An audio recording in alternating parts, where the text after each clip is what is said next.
ita ea o le faa po ngai sawia o inalu se ito e tau fono fono lo ufatu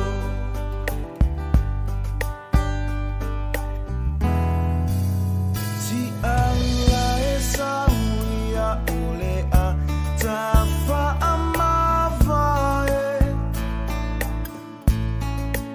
awane inga lolo walo falea sa fai mao solo vae la foa inile anga saia ne ise maa no fa amano toi foa neile moa na luma ave nile lei pa ata fea oni o umasei Imauna e mafuli mai se itanumia ai Nei faina tawa owi ai o leo langa nei lango nei lo vai vai Sawia o e sungata umai o ita ea o le faa po ngai sawia o inalu se ito e tau fono fono lo ufatu Imauna e mafuli mai se itanumia ai Nei faina tawa owi ai o leo langa nei lango nei lo vai vai Sawia o e sungata umai o ita ea o le faa po ngai sawia o inalu se ito e tau fono fono lo ufatu Sawia o inalu se ito e tau fono fono lo ufatu Sawia o inalu se ito e tau fono fono lo ufatu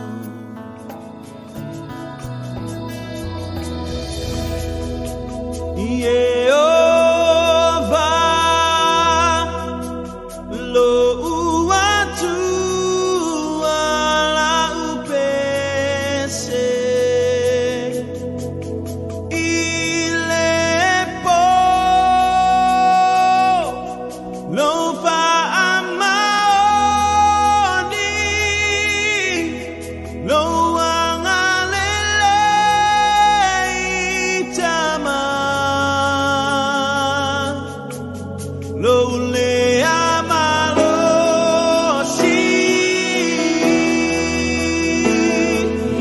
Yehova lo uatu ala upese ilepo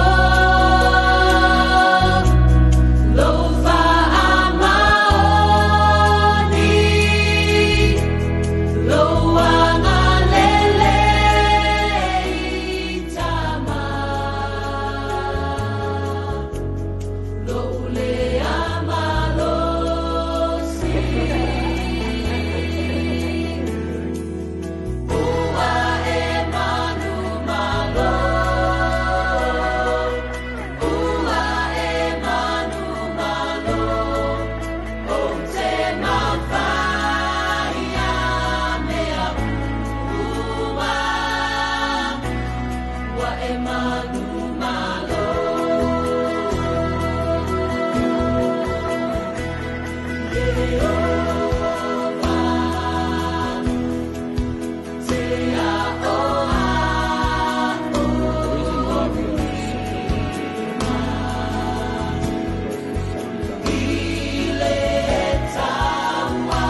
wa emanu malo,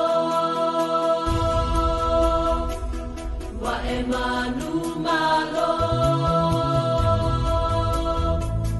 wa emanu malo, wa emanu malo.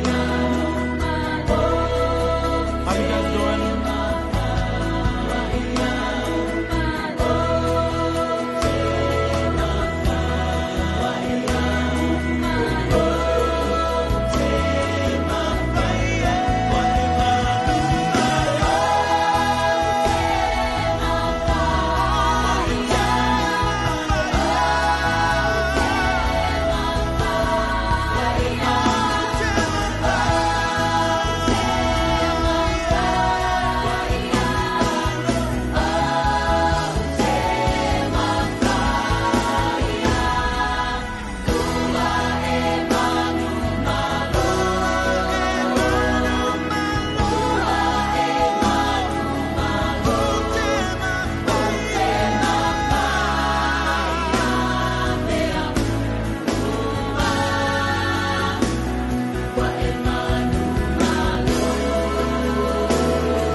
Se uailoa no finanga lo leli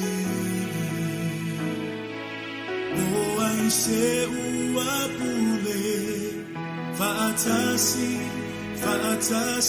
ma oe na e foa imai na e faia mea uma o oio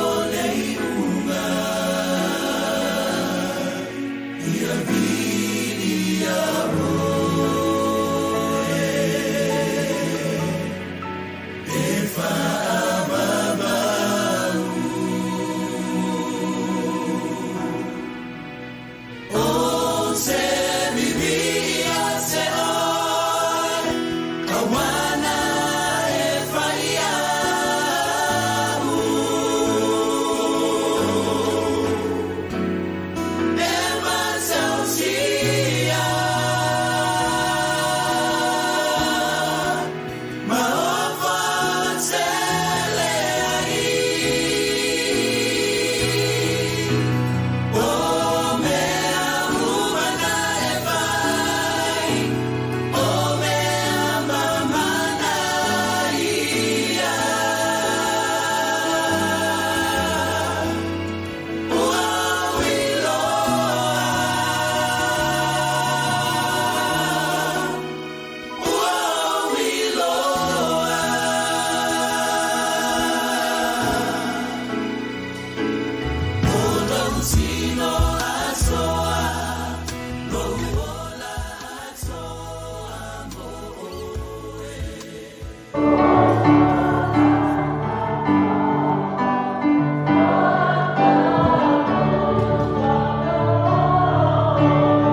Mata utia lava oe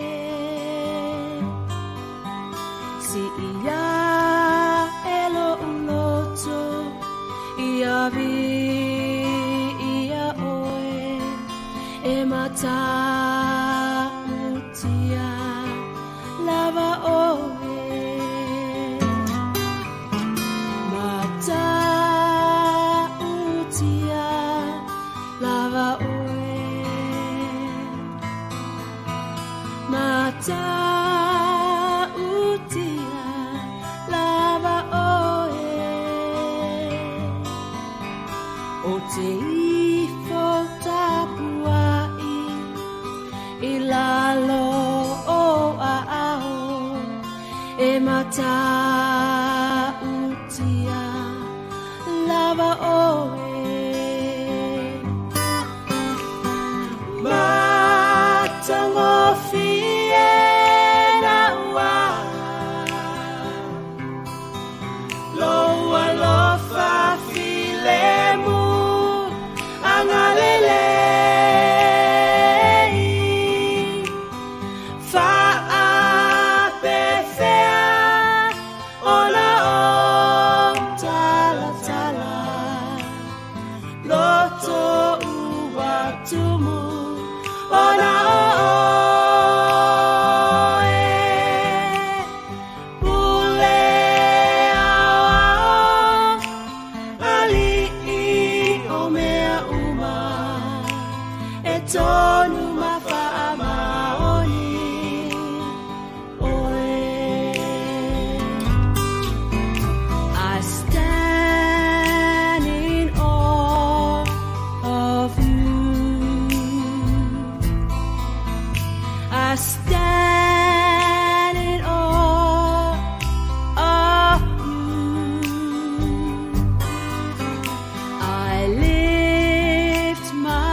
te i tātou whātai te lai titi. Tatanoa nei lo usana i o tafa. Ai o mui lātou, whiamana mia ia whaleui, o whaleui o nei tūlea. Ia tō te anga ia tia i alo ia i nā ia whaleui mō tangata uma. Ai o le teimi nei ia tō 5 minute i ona a mataina lea o le tātou sauninga. We are just delaying our service, family service tonight, as we're waiting for some of the families to arrive. They're actually stuck in traffic. So in 5 more minutes, we're going to start our service. But for those who would like to use the toilets and the bathrooms, it's on this side. And you just go through the corridor there and turn to your left. And Inga will give you the emergency procedures for in the case of emergency, to show you where the assemble areas and as you can see, the exit sign, and those are the exit signs. Ala, where's the assemble area for the? So we all had to assemble in the car park just in case, of emergency, earthquake or a fire. So we all had to go through the exits and head down to the car park on the this side of the church building. All right. For now, well, just sit back and relax and talk to your neighbor. Thank you.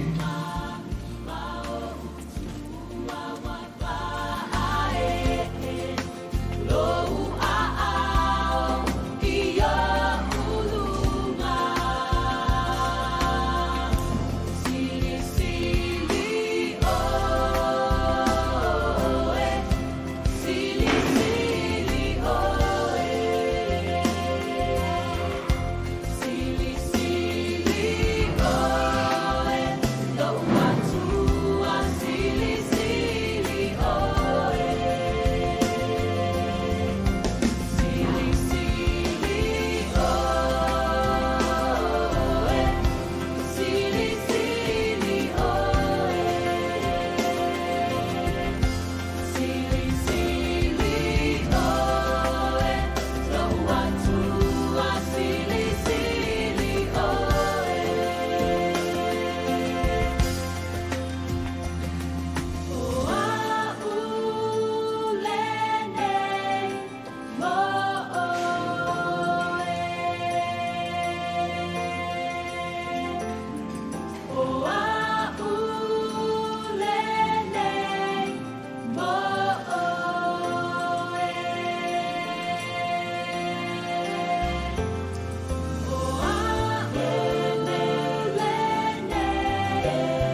Tātou lau tū mai nunga.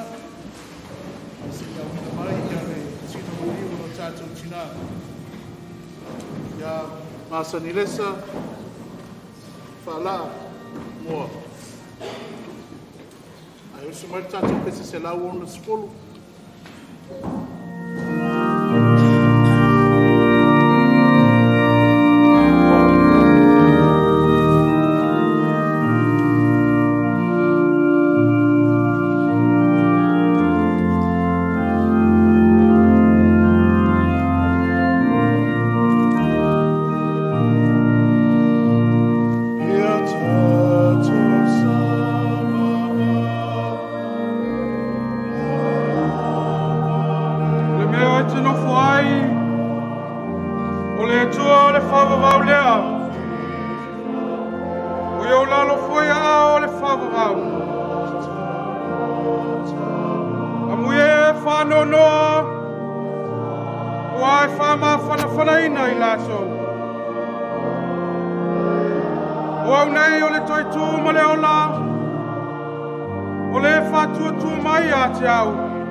I le swaf pele o lo tātou keriso manu malo.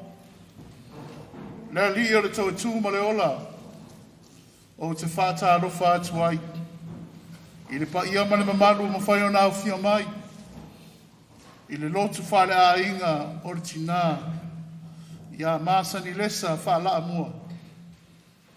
Whapitoa le whātā rofa atu i alo o le tina. Ia māsani Lesa. Sunga so alo setu. So alo samaunga. So alo sikuka. So alo Simeona. Tua whawhine a kāleta mamoana. Ma o lātou taito lua ma whanau o whanau. Ma le a inga poto a toa. Mai maunga te tele se i o i maunga iti.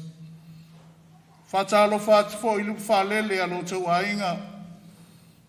Le sunga ia inga mat whartua i ala. Whapea le sunga ia a mosa silipa mat whartua. Whapea nisi o auna le atua. O whale tua mai whaitaulanga, whaitaulanga ese. I au kilani nei whapea au te aroa. Wa tātou whatasi. I le nei sau ninga pa ia.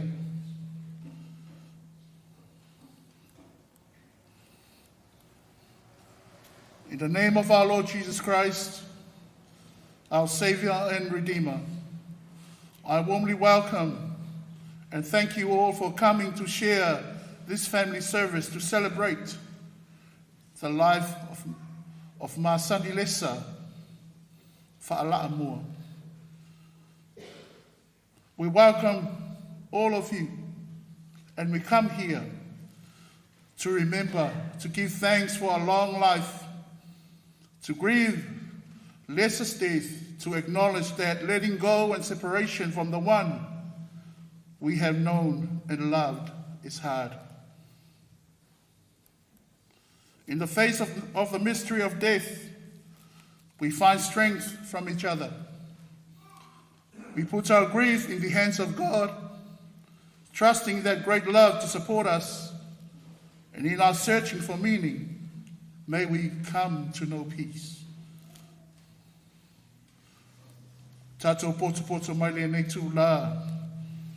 Tātou te wha vailo tātou tina. O le sāpele mama mai loto ma nganga o le whanau. Whapea le a inga atoa. Ia ma le kalesia. Ma e bo ma e masani.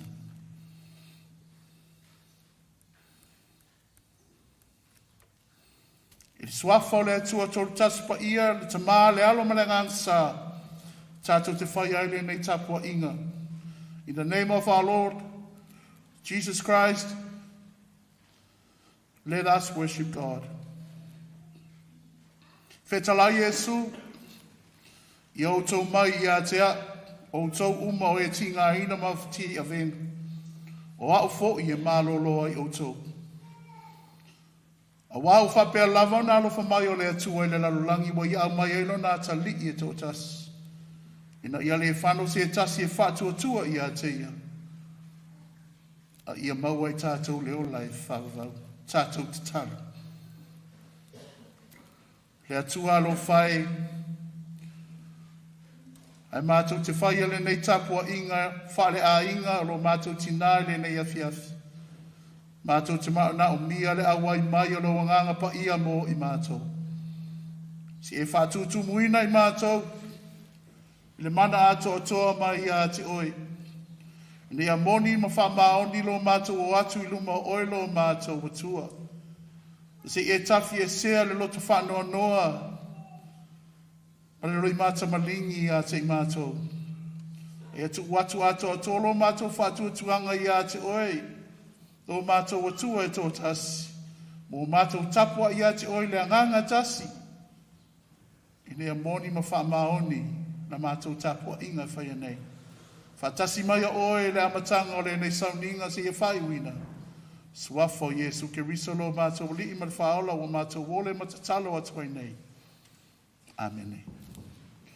O le a tātou vivi i le vi inga e se fulu ma le wha.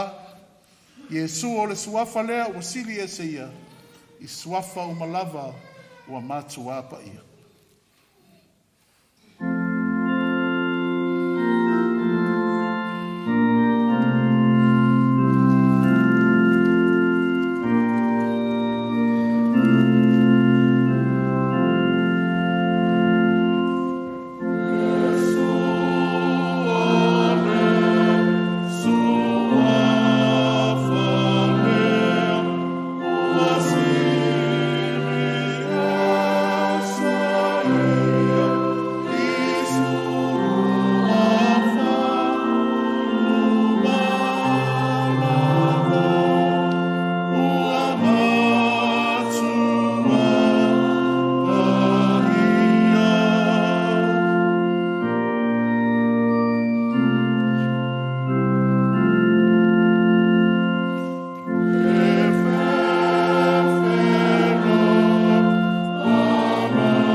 taimi nei o a tātou tarasanga, tu atu le sunga i le whawhengainga i a amosa o i o la taitaina i tātou la tātou tarasanga.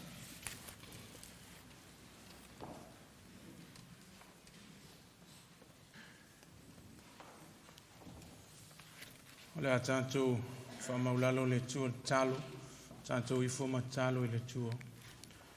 O le tua tolu tāsipa i ae, o le tua le tamale alo ma le ngangasa.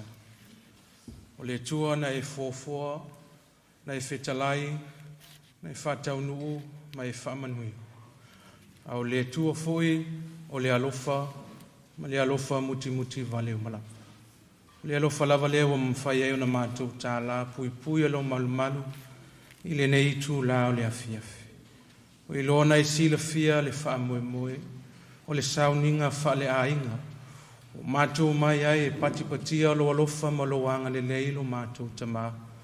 Ona o lo alofa tele na wā, o lo alofa fo i wha so mai, ia o lo alofa fo i ala mai le tina, ia lesa lo mātou tua.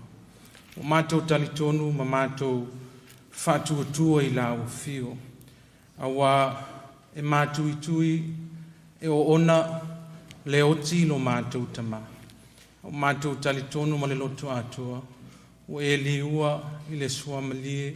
A e meise foi o e whapupula ina mai le māla malama. Ma whai ai o na mātou whātasi. Ma le mate foi. Lo mātou whātuatua. Mātou whātasi i le nei afiafi. Si atu lo mātou taulanga. O le whāwhtai o le whāmanu ma le whānetanga. I lo alofa ma lo wanga le leia i mātou e ala mai le tina. Mātou whāwhtai i tausanga i tele sa mātou mafuta. Ai meise foi o le whaongaina o lona soifua. A wā le tauati a ina pea o a inga o le nuu o atu nuu. Ia me se lava lau e ka le sia lo mātou utua. Whapena ona mātou whāwhtai tele o tā lengi maanga wā. Ai me se foi o lona whaasua mai. O na winga i o sila fia lava le tangata lo mātou tana. Mātou whāwhtai me mātou vivi. Awai mātou talituna na le se noa oe. Ana le tusa malo fingangan. Te le fua e mai le tina mo i mātou uma. Le ala lea mātou fia ma mātou vivi i lo suafa i le nei tu la. O sangi fia mai o mātou ainga. Uoma e māsani. Ai meise foi ka le sia. Mātou te vivi i lo suafa. Mātou te whaftai. Mātou te le whanonoa. Mātou talitonu te le tu la foi nai mātou. Whaftai wa vea lava le malanga o le maliu ma le oti ma whai ai o na mātou toi whisota. O nisi o mātou a inga sa vala. O lātou foi mai atunu ma mau ma whai foi o na awai mai. I le nei foi sauninga whale a inga. Mi ia oilo mātou ta maa. O le ngata i lea i o mātou maua foi awa noa mātou te osi taulanga. Ma au na mese foi le taitai. O le kāle sia o a inga ngalua. Ia i le nei foi a fiafi lo mātou ta maa. E mātou whāwhtai le tua. Tele o mea alofa e whāsua mai. O sila fia foi le tangata. Ma lana fua i mai la o fio. O le ngata le tino le mawhauwhau. Ia meise la le anganga lo mātou o tua. Mātou whāwhtai i lau tuspa ia. Se teimi mātou te whaalongo ai. Whai tawina. Whai pēr ma upu le ola. Tō matawina ai mātou a walo mātou sāwalinga whaale anganga. Ai ale musumusunga lo wanganga pa ia lo mātou utua. Taimi mātou te languna ai le vai ma le whātu utua i titi. E mātou whāwhtai me alofa o le anganga pa ia whāsua mai mo i mātou. E siri lava la mātou whāwhtai o no lo alo pelo Yesu ke risu. Na ia whātou i laloina le oti ma tunga mau.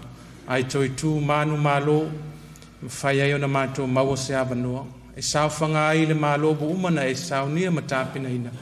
Pea whai lava mātou te talitonu ma whātua ma le whamaoni. O i lava lo mātou li i whaolo.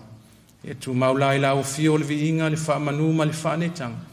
Nei se o le whavavau lava. Le tua me o tonue. Le nei tu la e ati lava lau si le whanga pa ia o mātou loto ma o mātou mawhauwhaunga. O mātou tautino atu, o mātou lava o se whānau e tumu, le angasala le se tele foi temi mātou te le whaamaoni ai.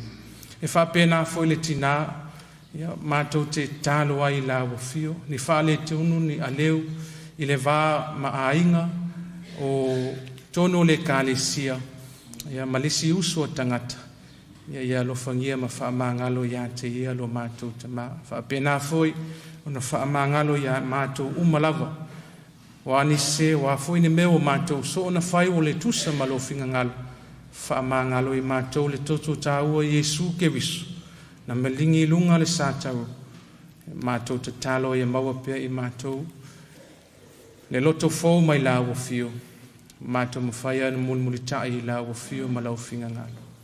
Le tua manuia, o le tua foe e malia ai o mātou mana au malawa. O mātou te talo i la wafio, mātou talo ma le loto mawalalo. Ia mapu ane mātou tina i o awalofa. Ia tafi malalo na whainga malanga, mawasono no fuanga mau, i le malo wa umana e saunia ma tāpena ina mo ia lo mātou te mā.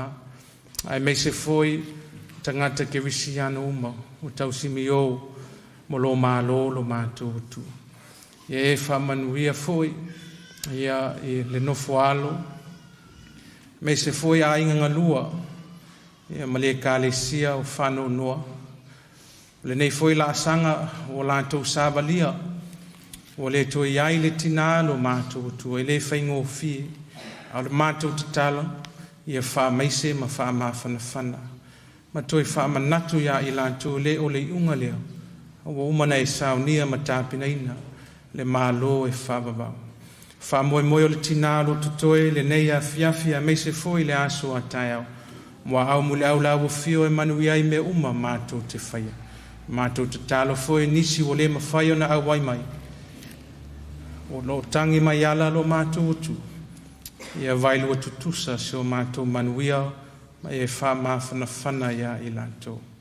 Se teimi foi la unga ia lau au auna. Se upu wha mawhana whana. Se upu wha malo si au. Ia alu ma le mana le whi au le nei aso. I lingi ane o wha manuianga. Ia i lātou uma o lo wha peo na mātou tāpua i le nei foi afiafi. Te teimi foi toi taliu, ia inga, mea lo au mauai, ia whātasi matauta ia e lau fio. Whamanuia ia ainga ngalua, whamanuia ia le kālesia. Whamanuia foi le taitai o le sauninga, ai meise foi le au waa le nei afiafi. Ia sanga vi ia i pea lo suafa lo mātou utu.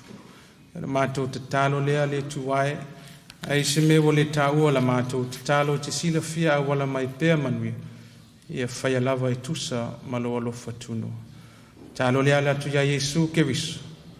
Lo mātou li i ma le whaola. Amen.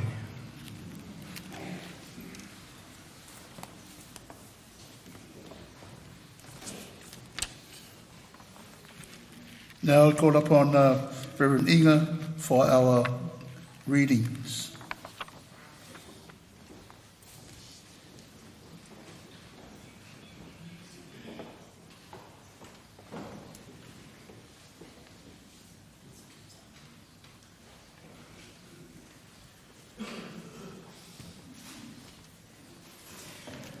Our first reading from the first book of Moses, chapter 50, beginning at verse 22. I will try my Samoan language, but it maybe sounds Niuean, eh? So I do apologize if it sounds Niuean.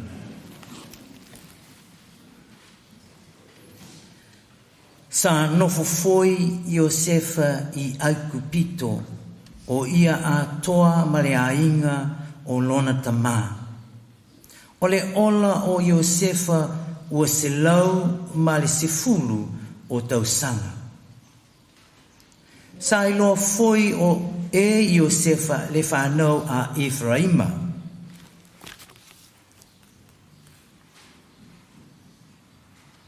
Ua o i le tupulanga e tolu, O le whanau foi a Makiro o le atali lea o Manase, na sapa ia I lunga o tulivai o Iosefa. O nā whai atu lea o Iosefa I ona uso, o au nei e le a au oti, a o le atua, e asi mai lava o ia te o tou. Ma ave ina ai o tou ai le nuu nei, I le nuu na tau tō ai o ia Abrahamo, ma Isako, a toa ma Iakopo. Ona whai atu ai lea o Iosefa ia tau tō mai le whanaunga a Israela, ua whāpea atu. E asi mai lava lea tua ia te outou, tau te avai foi o iwi ai le mea nei. Ona oti lea o Iosefa, ina ua atoa ona tausanga e se lau ma le sefulu. Na atua lalaina foi o ia, e le lato matuu I le ato laau I Agipito. Tina Lesa, I think I've done well. She always talked to me in Samoan. Then I always say, yes. In English, Genesis, first book of Moses, Genesis chapter 50, beginning in verse 22. So Joseph dwelled in Egypt, and he and his father's household, and Joseph lived 110 years. Joseph saw Ephraim's children to the third generation. The children of Machai, the son of Manasseh, were also brought up on Joseph's knees.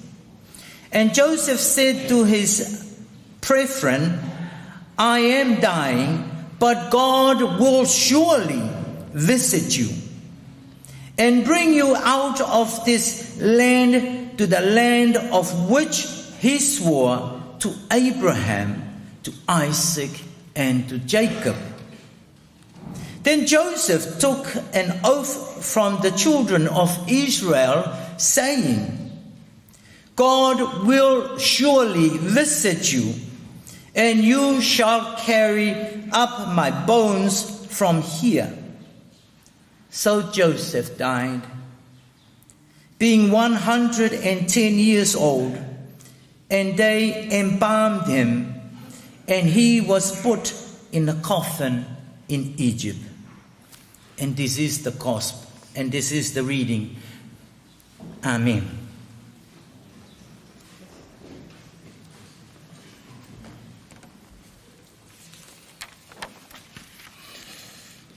O le a tātou toe vi lona vi inga se lau lima suma leono e tele mea ti inga I lano nei.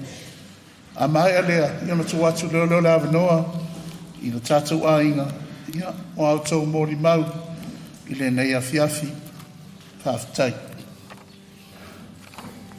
Thank you.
So alo matato ainga ia lo tu taimini nei.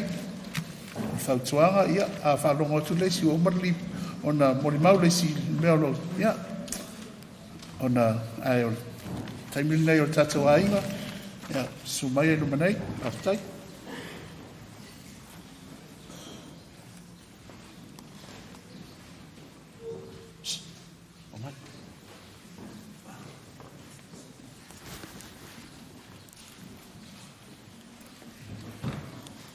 Peon ta ua fai au e mua lo ngolo na winga ho matua la amata le matua ia o tinale la ingo tale o afa o mua enliko sapania o la pitola au sa fai tu mato fora sanga o fa mo mau kai au tu lai me fa lo e ke ule fa kulo va ngale ai ku me fa lo fa inkal pa io malungi fiafi se fai sing mo mau va ngale mo mai fa o le sale ama ka lang fa ngau io fa so nge fiafi la ngoe o fai si ku nge va fiafi fa ma lo ku ko nga ama ka ku sa winga ia ole a o sol ma ko amio.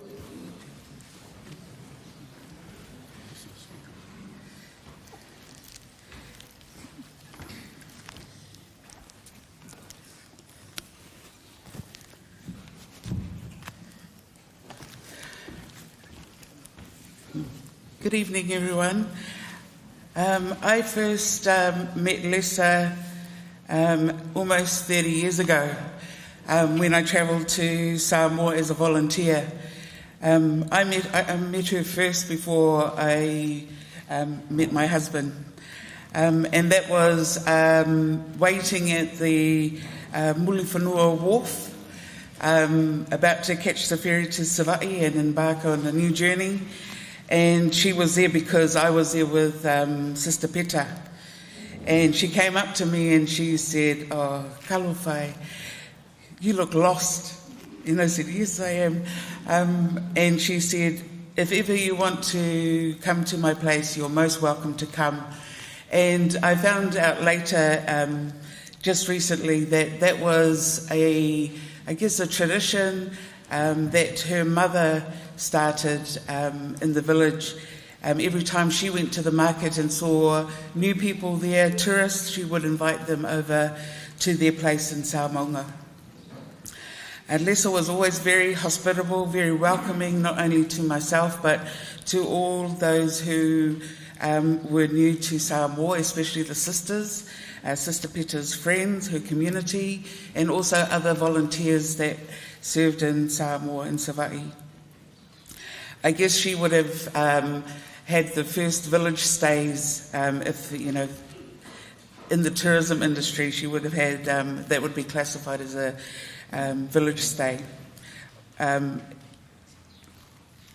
Always in the background was Asalupe, helping her main helper, helping her with the cooking. And I was just sharing with the boys the other day that she would always go out of her way to make food for people to make them feel comfortable. And so in Samoa, she would make in the whalekuka pancakes and then put sugar on it with lemon juice. And the children thought that was my recipe, but I said, no, I got that from Nana Lesa.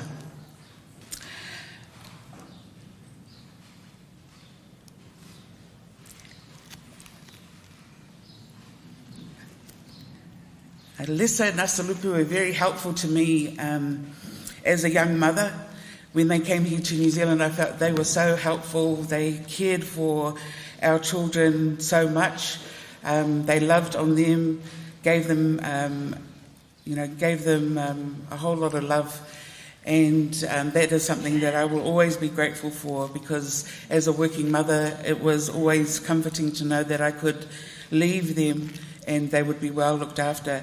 And it was not only for my children, but for all the children that came after them, that it was the same love that she gave to all of them. She enjoyed being a mother and a grandmother. And I guess the last thing I wanted to say was that she, and this is for her grandchildren to know, that in Samoa, when you're a year 8, when you're year 8, you have to have sit a test to decide which school you were going to go to. And Lesa was the first one in her village to make it to Samoa College. And I say that in a special way because of the big group of Scopa Association that's here. And that's something that that you should all really be proud of, because that gave her a good foundation to be a great teacher in home economics and teaching people to sew. And then when she came to New Zealand, she helped people with learning how to speak, to cope with English, filling in forms and to go to interviews. I think Aslupe, Lesa hasn't been the same since she left. And I hope you're happy to see her up there. And I hope you're having there's a great reunion up there. And thank you both so much for the love that you gave us, that you gave me, for treating us especially her in-laws. She had a special place for all of us. And we're so grateful for that. Love you, Lesa. Hello everyone. It's good to have everyone here. So I'm going to start from my earliest memories. I'd say it's probably our sleepovers at number 10, Plumley.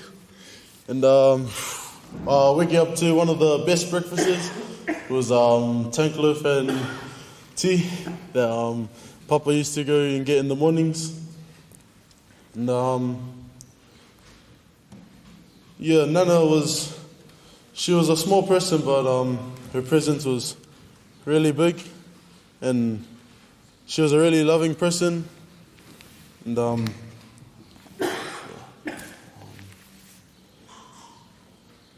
yeah, it's a sad time, but I guess it's real comforting knowing that she'll be welcomed by her partner in life, Papa Asulupe, and her little sister, Auntie Peta, and all her siblings.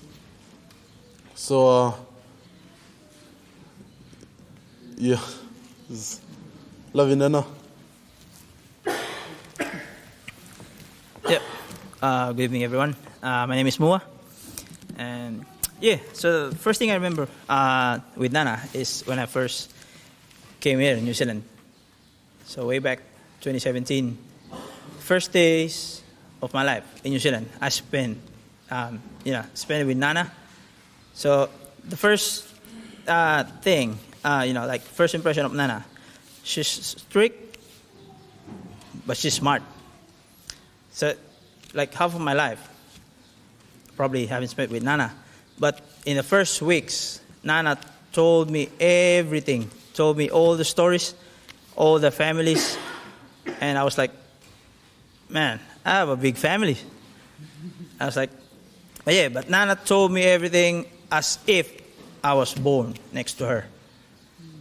She told me all the family, the siblings, even if I have no idea, at least I remember when I heard their names. And I think that's normal for grandparents, which is, I feel at home.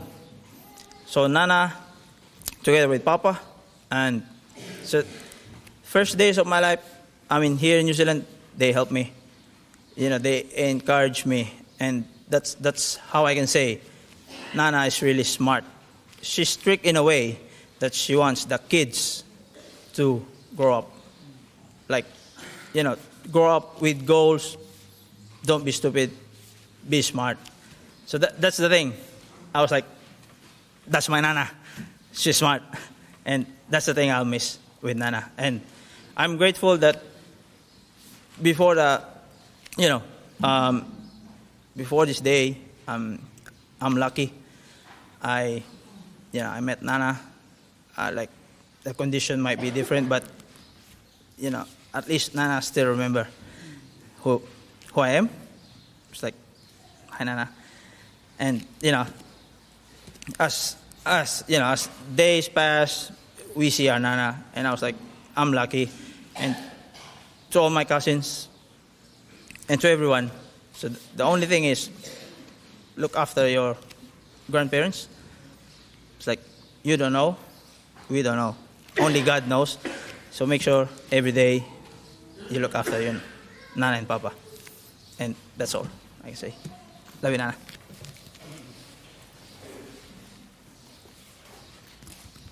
Hi everyone, my name is Enrico. I'm one of Nana's grandsons. What I remember most about Nana is her garden that she had in number 10 Plumley Crescent in Magby. Yeah, I used to always remember seeing her. She always used to get this square green mat that she used to sit on inside the garden, and she used to weed away like during especially on Saturdays when we were there for the sleepovers. And I always looked at that, and one time my dad got a never mind.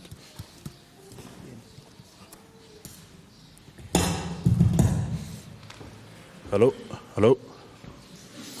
Is it good?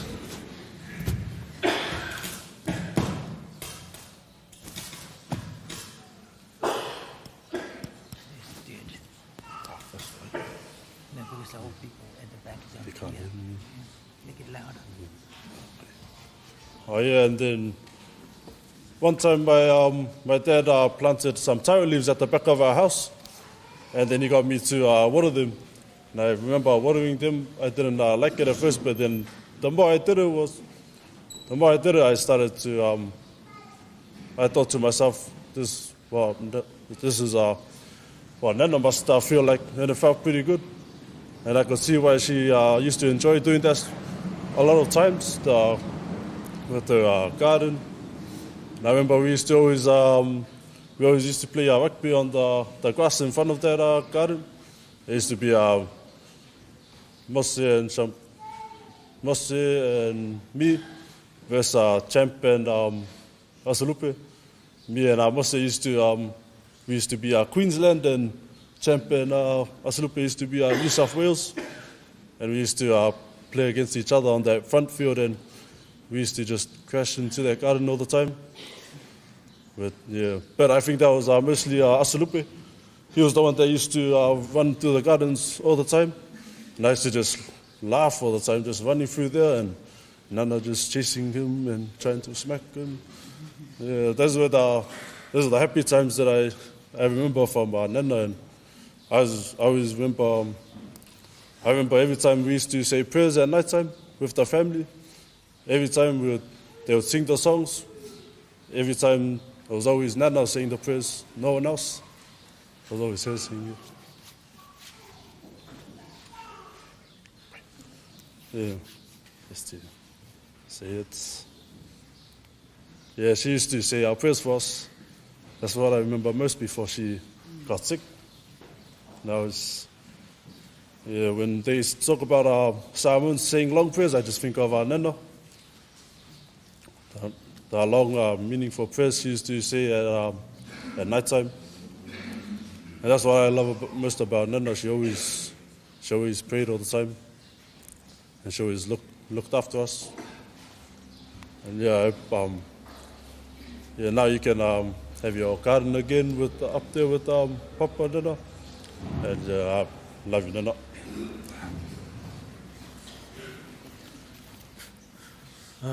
Hey everyone, my name's Champagne. Same as these boys, these are my brothers, and we're grandsons of Nana Lesa. Plumley Crest, we spent most of our time with Nana. She was always fit, she was always strong, and she always included me and the boys in everything. We've never been the best at speaking Samoan and never really got to pick it up, but Nana always made us feel good and made us feel like we were really good at it. She'd always try and speak to us in Samoan, even when we didn't know, she'd still try and force it on us. And we were always grateful. One of the main things I'll always remember is spending time with the church over here doing White Sunday, doing our kauloko. We'll be at our own church, and then once it comes to White Sunday, Nana Lesa didn't let us go to our own church. She'll force us to come and learn our kauloko and come and sing with our family at church. And now we had... Nana always told us to be nice to people. She always took care of us. and always fed us. And yeah, we'll always remember you, Nana, and love you.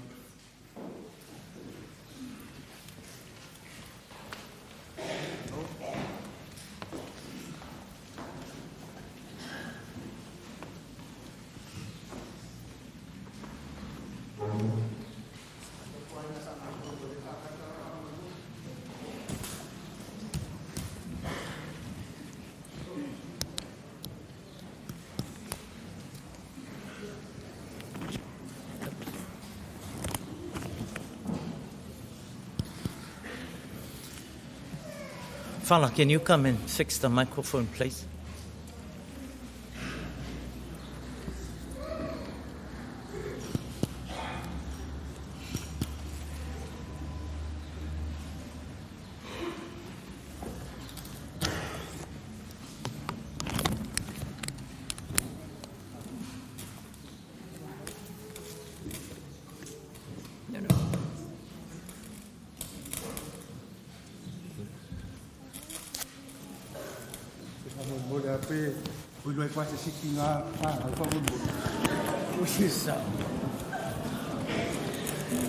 Yeah, carry on, Sam.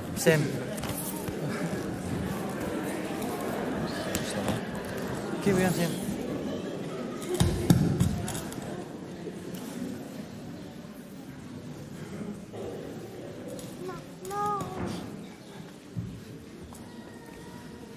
Yeah. Low, but you're fat of fun. Yeah. Don't worry, Pak Talu from my coffee. There were my attack. No, for my fast, I was the school of Fangan and Sola.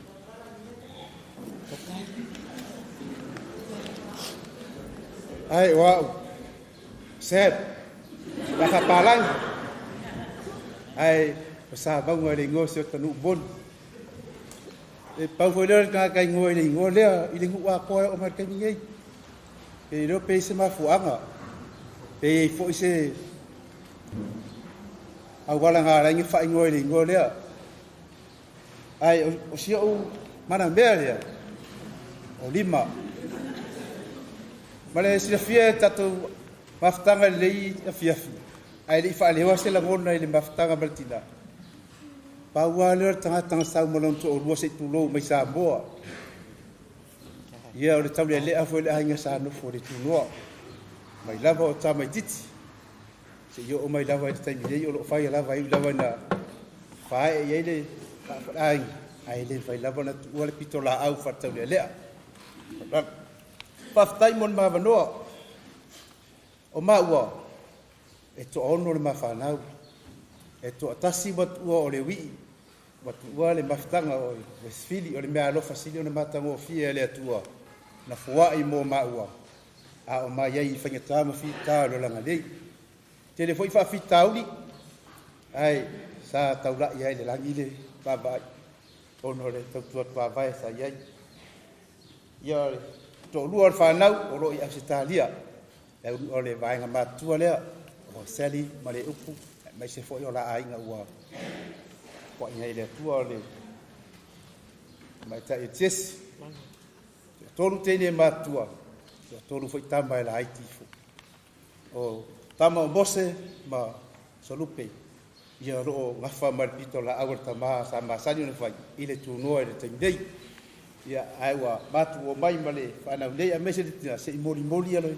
se mo nga wale maftanga ba sia pele le wa ta oto mai ma fale i ai le facilis famtalanga ai te faftai tanga benga ta mata tua e masio tina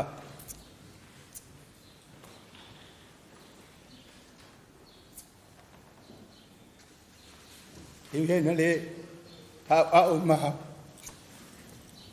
tu tua vai me se na se sama awal me fai e sa fa mo e tu e na te fa tua mai ma pitola to tua bare tu e la tu no ta tu ta va venga fa tai su ngai ta tu ta ma venga mal fa tua tai la ta ma venga awal he tua malhado nga fitar mafta wa fo ini vai nga si tinai temi tato mafta nga o te loa ta vai temi umar tato mafta ka ye temi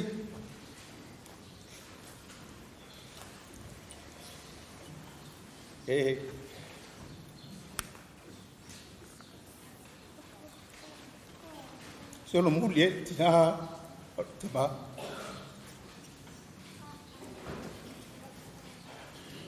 tab faya ta fio fi maya au hare tua mai ngare la fo I so vai la fo sa ta tua le ba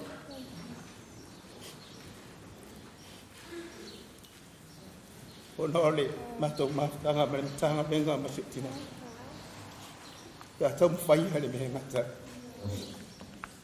Dia war.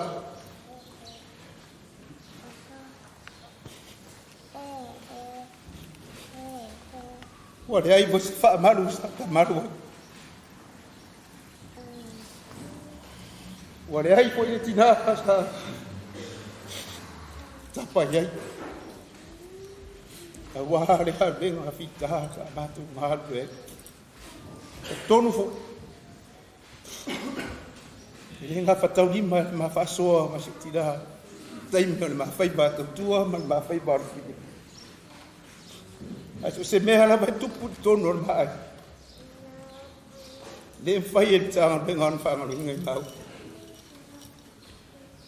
al fo si otoma ta fa pena la ba no to nga le ma to le fa le le fo I ta orto le tina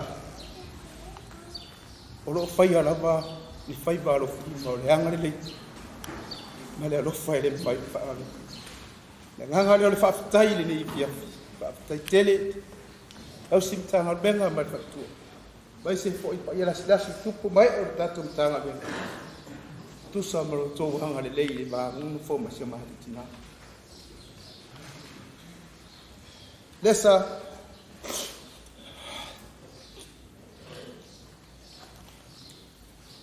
Tinalia Tile Iroha po ba Iroha Tari Lesa se tala se tina tolo ma talo ma feola Tile vai fo I tina wa misa ma se tasi tono lo tanu pei isi ya na sani to vai tola Ai tale sa se somato pei te se bisa la vamos chamar de tomar para o ar tomar tem vai no falou e faz se tala dar matina tal bom mato mato eu fa perde a tu não vai foi me levo o se for de tina ele para o futuro tangata pito matuar so ifu na ia de matuar na si o muri mawina vai de to se forma de pito fa na ole fitus fu no ta sana Aina atua lo fitus bono tina. Ora taro le leo el mata tua sa fai man. Tua papea. Ya tua. Ai me le fa ko pot vai si tau sanga tina. A fai na te au lia le bars pule la oi tua tu le bars kasi asu pule la fio tua. Peta. La tua le bars fu tau sanga tina. Talo le leo na wa o tanga sala le si na te si da fiel tanga. Ala talo le lo vi ia le ua a tua le balus fu tau sanga o si optina aftai le tua ise tina le lei na ia fua I moa tele mele le sa fai tina le le mato I loai sila o le pumboni la ba bat o le moni o le lo fortinane Marana tau tua vai na toe ta liu at vai sa mo. Mai fa mangianga le tua na fai dai mi ore tua mai ole titi ore soifua. Toe fo ia tua I masio ma tima. Sama tama. Se tau si le tina ma tau tua le tama sa tau si le ma tu vai. Fa mangianga le tua na fo in martina o tele tai o fa ngoi o tingangana I lava u pe na mai. Le o ma tu loa in sila. Bai lava le matua se bai se o pito titi pete tamai tile batu tina ma se matu tama o manuia ia le tua matu lo le matu nganga fa tai mama Lesa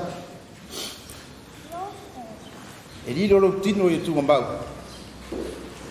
ai ngana mai lava ma ailo mai matango fia lo lo fa ma to la fa na le me fai foi na fa nga ringa oi tai mio fita fa ngita ai pa tai mo melei pa tai mo le nga lo fa ma to fa tai foi i fai fa na lava ma talo niede tu lo fa ngam langa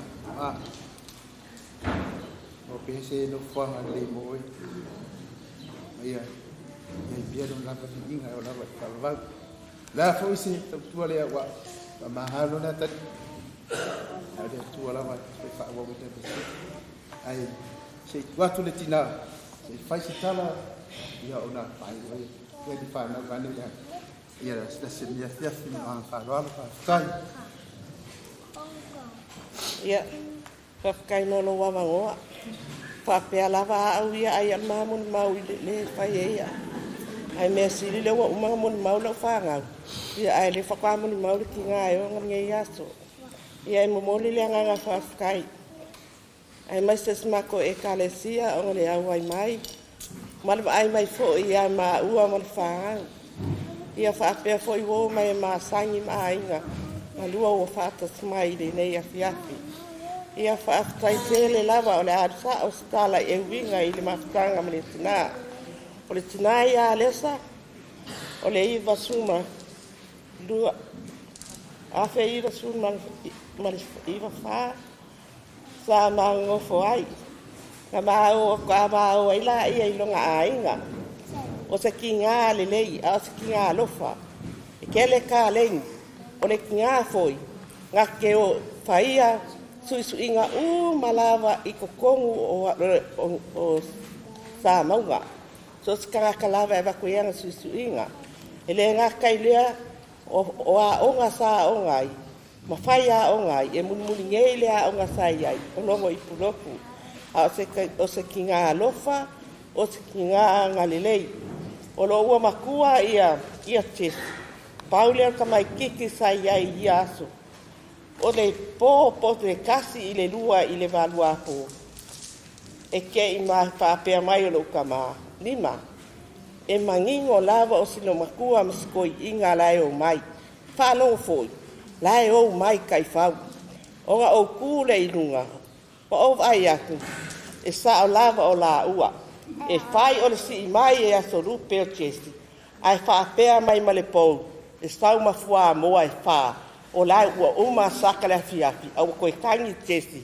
e o mai e le ma whai o nga kuua a sau nga ika leo lo kama sole chesti makua e le alofa kele taiminga e le se ka avale e whai aku ma ke momo e wha mai le ai e koe fo alfo chesti koe amo koe fo i ngā kau i sa maua le mea le iai o le laka le mea savali mai ai sa maua ia kia lea wā lai ai na whai ngō fie ia le mea wā lai ai o ai o ngā ole kuinga ngau o sa maua e alofa kele ia kia ia lea la po whai ngō fie i fo leo mai askoi inga masilom kua pia le ai o sao leo mea ia ngofo le ai i whai ngō fie ngau mai a mai le wha moa matis ia maa u fo o lea la walu le kinga sa fai ma kinga kua o le ainga sa fa pea la uma ia so o male mono ngau so fai malanga i auskari ia mau mai ia kai mingi o leo o kinga kua o leo ka ia kai mingi oa ia kofa kakaka aso uma ia kofa kakaka maka pepa e momoni mai fai ai ga ki ia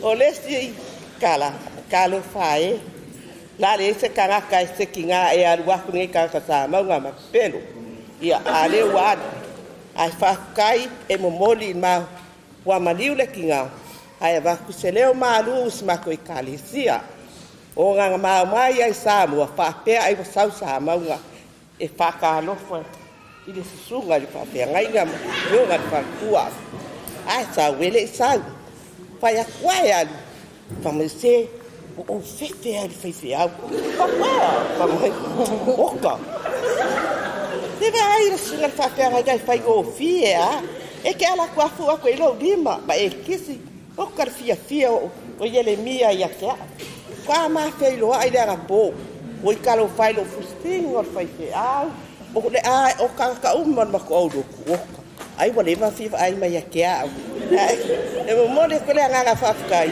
o ko wa galilei ya ma ua kwa la yai o ko wa ia al Paula Scala e wa kawaku no kako ai barkako wa fiafi ia mangu ya kele e fai nga malanga e tnaya lesa ia maua so no fuan mau i la ona o Yesu amen.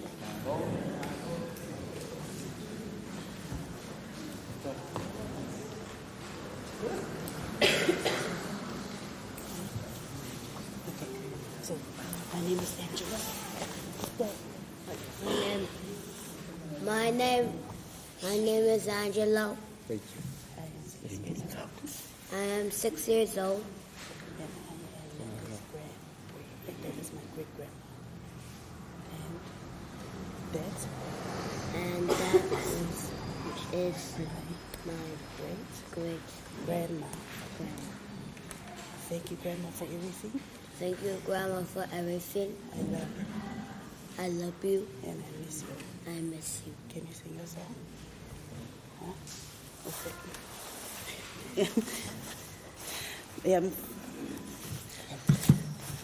Oa o Jisi, e la whaia o masui o le whangawalimu sa monga whaia koe se moli maula i keke a walma ki ngā.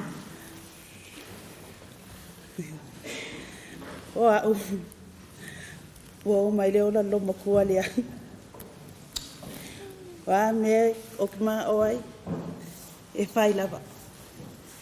Ki nganga o ke a au e le ko ua me o ki maa oai. Peong ka ua e le te mua mwalenga o mai luma. O le ke leo na kumafukanga mo ki ngā o Plumley. Ngā kau sifaka se mai ko mo ki ngā mo ka maa. Ele ese mo mo kele. E ngat fafukai. In makinga mo me o mo fai mo mako fanga fa pe mako makua mese la fanga o lo mo mai al fanga o fa o so mako nga yo lo I Australia fa pe mo se lo pe malawama o lo ka po I me fali fa kai mo la mo o la la pese o pa ya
Lele atua.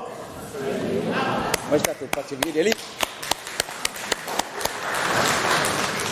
Peila ka ko fango ngoari o la so ngela spifia. Ole ole longkot. Ako vai se uma mele si vangale ko vai le fili po au le. We ngako ngo fot fangau. Ngalang le fa ko fikulang ke o fa pe fa mo lunga sa bang ngala ko ngo ke ola ko silia ko lava ko ngo ya ole wala va mai le sko ko ngele sko ko lu marki ngale ainga ole kala te faile likinga fa tai mo me alo fa le ola mai le tua le winga ole tal fa tai me alo fa le ola multina ana li el so fortina ele mo le ola nei ma le ola fa na o usom to fa fine Ia la le li la me alofa. O le matu tina le ia inisi o matu nu o lo inei. Pa sa o me pa se e fai aonga. Ta le ni su. Pa ua lo fa no anga pe o vai te mo lo tamati. E su i uma ofo le o le nu. Ta tolu lo va fa su i matu ofo. Ai ofo to va lai le veta i mali e alo ia va penalo tamati.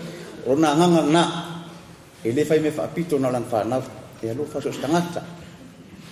O te leilo foi peisa no sasa pare au. Agua e le foi o ia o ngalo pe no sasa peli. Ia o le vi inga ia foi le tua. Tatu fa tasi ne fiafi. Tatu fa tai le me alo fa na foi le tua long soi fo tau tua. Mai se o soi fo tau sia o ma tu fa na pe no fa ia tu na le sia no soi fo tau toti na ma tu te le o mai sila ma tu te le o la nei o langa. Ia o le a mai se fa na le o le afa pu tatu a mi o le anga ua le va foi la fiafi ia o le wi le ia amata mai le ia fai sau ka sau mai ngamu langa le kau le ngamu no koma. Hello guys, my name is Scriptural. I just want to say every moment I met with Nana I cherish for my whole life. Every chance I get to see her I'll take. I love Nana and I miss you. Thank you.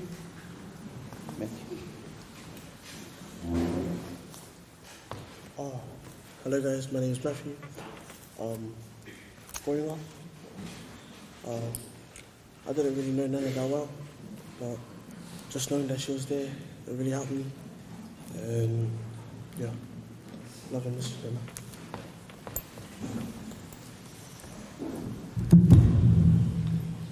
Yeah, whakatai mole awanoa. My name is Leka and I'm the eldest of my 6 siblings. Core memories with Nana, the earliest would probably be at family Chris, as my cousins Champ have mentioned earlier. Lesa, with her many grandchildren, she never treated anyone different. And she welcomed me and my siblings, or treated me and my siblings pretty much the same. As well for my mom, I'm going to speak on behalf of my mom, as she couldn't make it tonight. She had a lot to say about Nana, but her core memory with Nana was that she never treated my mom differently to all the other in-laws in the family. Yeah, core memories would be all at family Chris. Nana would have like a garden place outside of her house, and us and the boys, Sky, me and my sister Flo, and the boys would all play hide and go seek. And then in the morning she'd growl us because we'd all like step on her garden. But yeah, everyone knew her as the garden lady, and Grandpa as well would always growl us off. But that's our core memories with her. Over the past few years, we've seen Nana, her health deteriorate. So that was really sad, as her dementia had gotten worse. But nevertheless, she was always the bubbly woman that we'd met all our lives. But yeah, that's from us. Thanks. Yeah. Whaktai le awhia, whaktai le sunga no whawhengainga, whaktai le kalesia, o mai masani, tamanuia le tua le fiafi.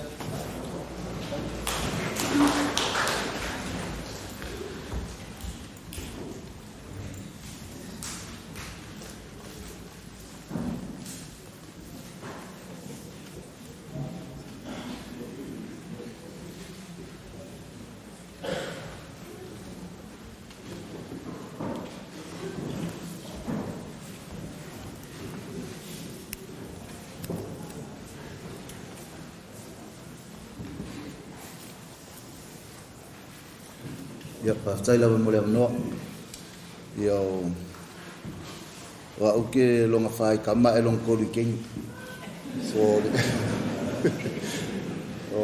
lo ingo kuka ya me alo fale a inga por fala a ya so alo ya o se ko luale o me o la figa broleta ya ma Miriam like Ia e se whai aku sing moni maula e kiki. Ia e kusai male asor ki ngā. Ia o kei loa e kusa uma moni mau. Ia o vaenga le uma. Ia koe whapenga koe moni mau vaenga muni muni. O ngal mau ki ngā e kusa le. Kusa le whai ngal vaenga le makua o ngal vaenga le o ngakong. Ia o whai vaenga le laiki. Ele ese le vaenga makua ese vaenga laiki. Kusa uma. Ke loa fo I whapenga fo mako kausonga. Awai e ai fasi ulu mako kausonga. Bau ke ai fasi ulu fo.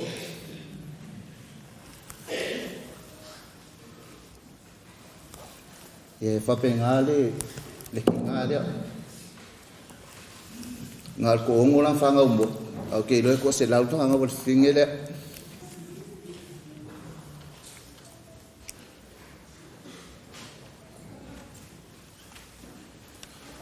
Ia. Whafkai fo ili akua. O ngā resi lima masinga len koe ku mai mako koe vai ve balo makua lea laka. Whapea mako whamawai a yungi. Ia lea lo whare akua. Leo koe au dia mai ai ngei kei mi umi. Bako koe kalkalangu ai mai vai wara ikiki. Ia ele whai maranga. Ele whafkai lea lo whare akua. Ia ai kai mi akol mako mafkanga malo mako ia pengo fa pe mo sol kere ku sal mo mau vanga le uma ia mala mo mau ia sin kai pupu mafu kai male lo mako ale ia kere lo pole alla mafkanga ai si sau pe ia fa yak sankala pole alla mafkanga malo mako kai la o kele lo pole lo mako ale winga ia Talo falava lo ingoa Miriam, Masalupe, ia o aulea le waifi o soalo kuka, le oa saunoa tuai o longa tolu, longa wha. O ko akele ainga o kali lope ko afia. Se fai mangai akele moli mau fa longa o lo kama moli mau ele asumu muanga was fuluongo ngai kau sanga o masani lesa. A le asumu mua le mafai poiponga. O kango le fai fe avala au le ingoa langa kama o ika wa o ika tuta le ingoa. Kulo ale ala o mother-in-law. Fai le fai fe a famon mole. O le ika, e lo se ingoa lo kama, o le ingoa lo kama I kastuta, o le ika la pia whakonga, o le ia. O ko e lo le au loko. Ai maangai asi mako maftanga mastinale o lesa. Wa tolu ne tau sanga o matonu nofo ma moana a o mai lava o ia. Fai mai vaenga ia ele kaukala. O le kaimi o ke lako ai. Whamakala mai umaia I lako lea. O le iloa la lako. Mea uma lea wa ko uma lo makua ia o iloa uma lako le leanga ma le lea la inga. E maalia sino ia lesa e mafanfana mato maftanga. Ele proverb whaakonga e whaapea. Mabaki e wha ka hukei alaha, which means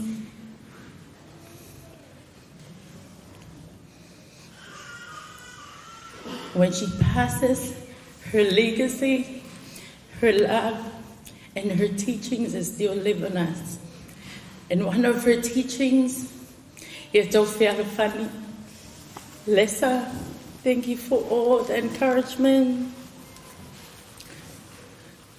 Thank you for making me strong because you have a big family and big fala of lovers. Thank you, Lesa. I've learned so much from you. And I will try and keep up with the fala of love. Hello, Lesa. Okay, hello, ko ainga ko akele kele. Hello, Fatu.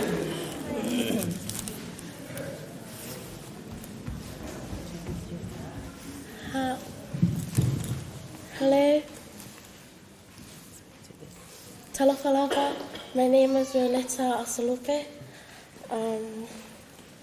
I just want to say Lesa was a loving and caring grandmother and mother.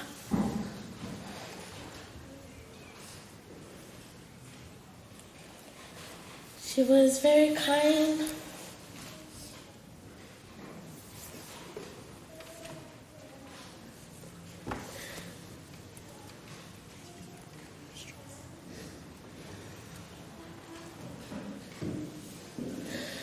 Even though she has passed, she will always be in our hearts. Love you, Nana.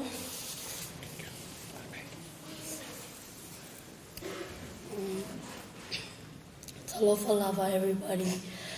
Olo ingoa o Miriam Ingoa Rose, I know. I just want to say that Nana Lesa was a very bright, kind, and helpful person. Every time I got to see her, I would give her a smidge on her cheek. There was this one time where she said my breath was smelly. It was a very funny moment. And she will always have a special place in our hearts. And yeah, love you, Nana Lesa. I love it.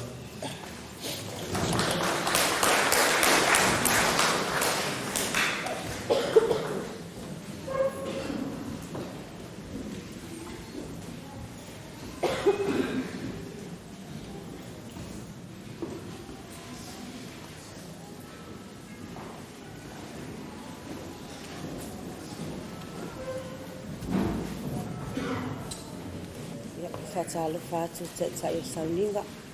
Fatalo mana mauwa. Fatalo fatu fo I fatua.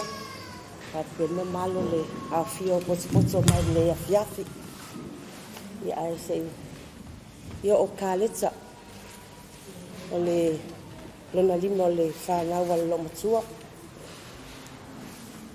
Sia o whanau lea. Ai masinga mo le maupupu I mafutanga marikinga.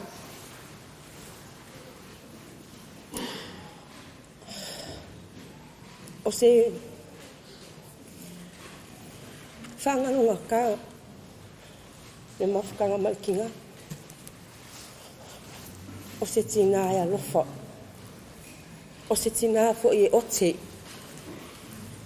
E alanga ote o le alofa.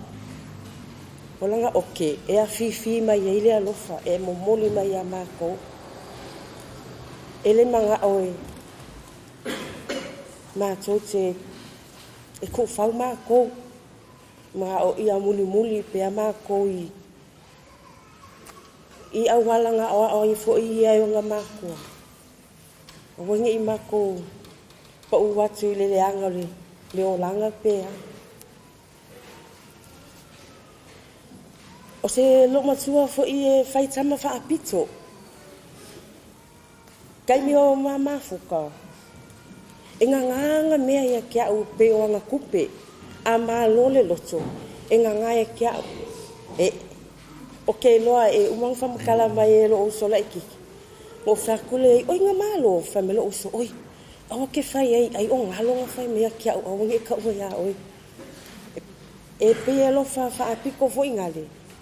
Ai o le siko ai onga fa pe o lai nga wa o le I le kaimile manga ia mal kamale ainga pe le ya la nga fa pe lai mo ke ngo fa kasi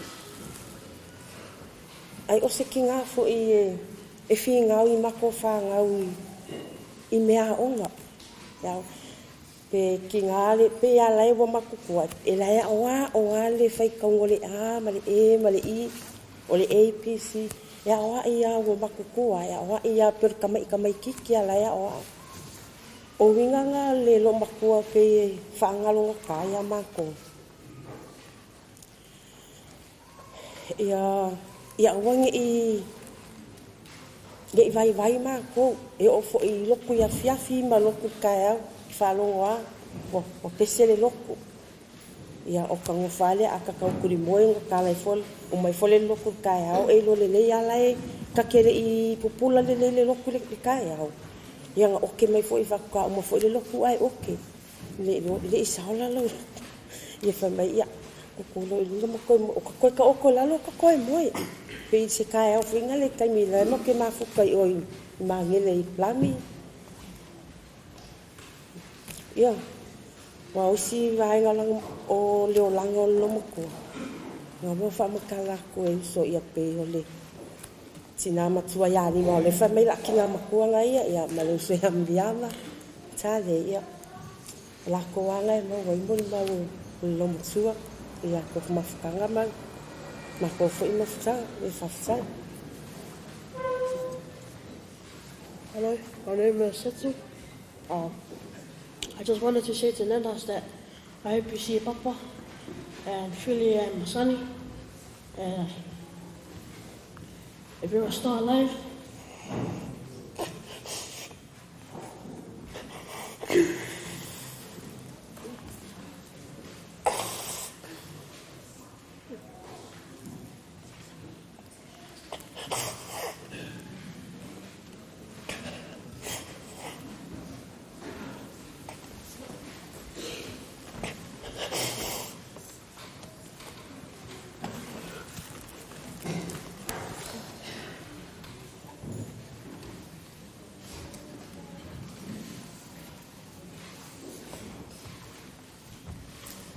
hi, my name is Sina Lalotava from Balema Sina. Yeah, Nana Lesa really treated us well. I remember every Sunday. She was basically the reason we were in church. She was the one who started us going to church by Sunday and learning our Galoko. She was everything to us.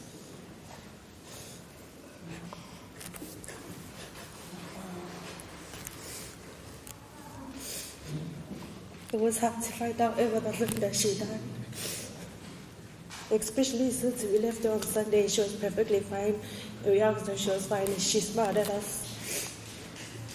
She would always hide the pain, but now it's good to know that she will never go through it again.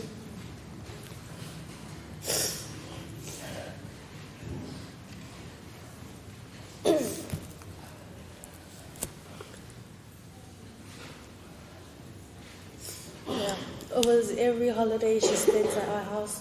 We never went anywhere, but it was fine because we knew that she would pass away one day, and the times we spent with her would be worth it.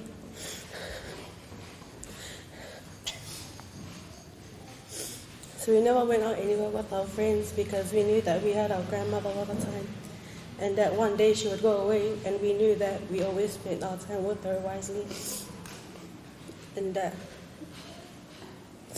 every moment we had with her was worth the time, especially since we hardly had her at our house. So yeah, she was the reason why we're here today. She was our foundation in everything.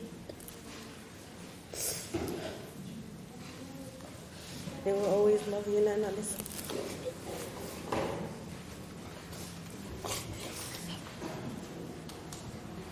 Hello guys, my name is Lesa Benelope, and I'm just going to say a thank you to Nana.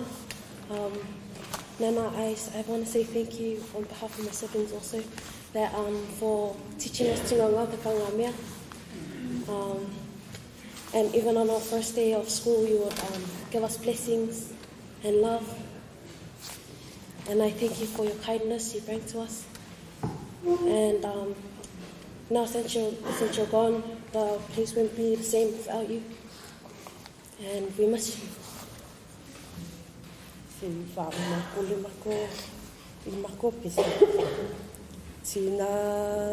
Tina ea matou te whawhetai I lo uwhai aso e te ono sa ia pea I lo le usitai I si o le vai vai o le atua o lo sisila ia Ngalue ngana fai Whawhatai Yesu I se tina wae au mai Nā te tausi I a te a Mawhai me au te mana o ngā Ai lilingi mai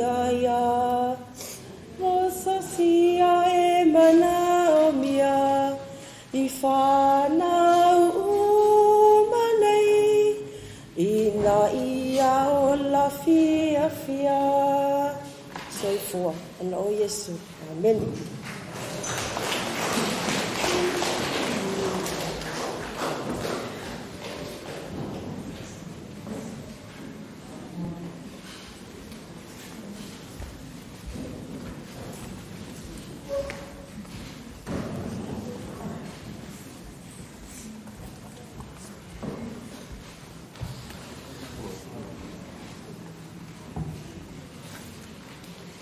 Maro soifua. Mua whatulou le tupapaia, whatulou le awhia, ia maisi o sa mō poto e moli mauina to e taimi o se mātou tina. Ia wau le au pepe teu filo, ia o whamanuia le ainga o se o tō lua, i le swafa soalu. O le pepe foi lea le ainga, ia le ua no foi nei. Se furu varu tau sanga o le matou mafutanga malo matua lea talu na ututonu o le ainga lea. A o le se furu fitu tau sanga. Na ma futa mai e ia male lo matua e o aina wala au ia ile atua. O se fia fia ka sidi nga ia tea. O na uai ua le ola lo matua i lima o le. O tangata le nei. Matou mafuta male to ina ia alu. Whaawau leo le matou mafutanga masio matou tina. O se mafutanga fia, o se tina e le lei. E toa iai le au o a whaingata, o a ti ngā o le matua inga. E le langona se leo lesa. Na o le whautua lava, o na ia winga, e le o se tangata e tautala. Ai whautua lesa, a whalongo lesa ua sing e tala lea e tasiaran tala pauan mea tau whaalfani. O te le mana o e whaise mea ai tau te leo fia. O na winga na, si la fia uma le tatou ainga ia me se foi le augo ia o na ia na uma le no falo me foi tala sa maunga so sa maunga o lang kakalo nga o le valus fulu ka usanga lompua le ai o le kausinga le au pepe na o le lompua le valus fulu ka usanga ai fa ftai do matou ainga o le amio a uso vai a soalo setu sa maunga Soro sime, soro kuka, o ia kaleta ma moana o la ua le fisusu ia i lomtua. E se aso da te ua o atu so alo tai au male po se vaisalo, po se mea ai, e fa pena umale wali ia, e watu a e watu me tau se lomtua. E tanua i nei au a matau na maisi o matau tina. Te au pepe fai mele lomu kua ia, le au pepe, le au wali ia o mai ia so uma ma mea ai ma. A fai o le alfi ngaro le akua, ia kia. Fai le wari dia fa au mai per la kausina mai ya mera le soalo fa au mai per ko na venga sa fai ka kila ya o ke fa mangia fo ya ko ya lesa te lo se lau pa sing ka mafanga ke lo fo ye le so se ka mafanga ai a mera o leo e fai mafo ka mo mo soalo seku soalo sa maunga soalo simioka lau whanga uma, a iai ngi loko se, wha mangaru. Ia, mangui ara mara.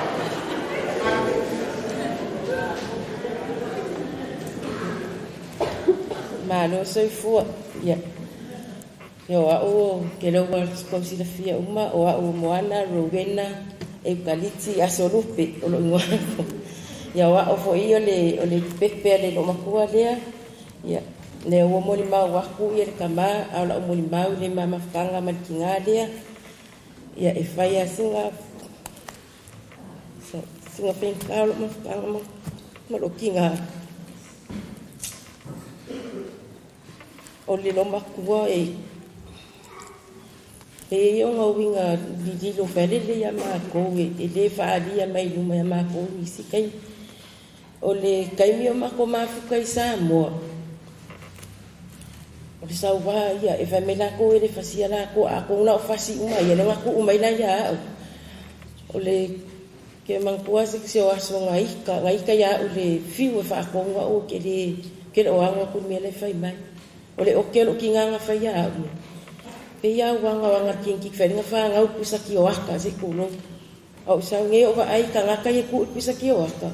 O ka mai ki whanga ngau ele a kuan maa losi. Ngapea, ui, pone me la au nga whaanga. Ele a kua lo ma lo si fua. Le whai o kala lo makua lea. Ia, e sau wai o lo kinga ia a wala au mai i kasi o asu mai. Ke la koe amon makanga me ke avela le vai. O au na lo fili le o le alu markanga me la ngol mako vai e alu ilalo. A markanga me sau lo ke o mai ngomukai e va. Nga wala au me lo kinga sau amo kakanga me ka ula vai. Pa wala ukani ko ngalo pe ke kadi fa pe ngalo ko o ke le do o ko yo sokro wai o wala kinga ke le do se mer kai minga pa po fa lo vai ko ka vivir fai ai le ai la o kuma dia i nga ave kanga me la no nga uma le sa wan ya e ke le ni memes mar i lo kinga venga kai nga fa nga le mako mafkanga ai o kai minga mako mafuka ngi sina o le kausinga mai le kai minga a makai nga mako lo wa ye suinga ya ke ya wa makano nga mai se ku lo wa lo ku mane afinge se ku wa ku pe ala kana ile nga makanga o lo kinga ile me wa ku lo kinga o mako fasimoli o mako paste e mako ku fa ka e kala ko le se me o kele lo fa nga kala ka me ke o le sa ye alu lo ke vangi ale le malu la ofia o le mea wo lo inga e ko fale ko lo kinga o le ofu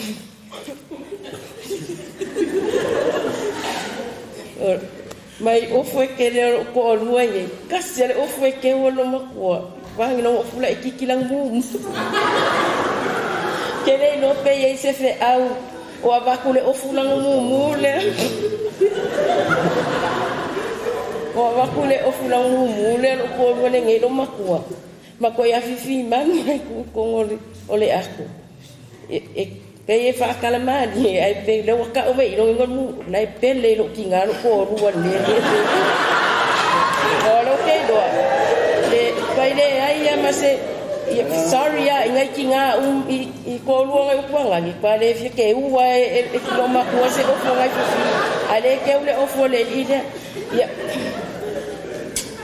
nesa ya ngai kama kanga nga kausia o e merkenga e mai ai se yo o lo ko yaso e kaya fangano kama kanga o le ase se o le ase fale ko la kausinga o le ako ko kausinga o fa mangano mai la kama fa mangano fanga ngai pa fa wale ako ko ma kausinga ya ke oi ai o o walo faanga mo o lo kinga pele le kio akai ku ika vika no ngakali o Absalom mai ngo ki Absalom mai am ye o ki awawo la kolmalo le ko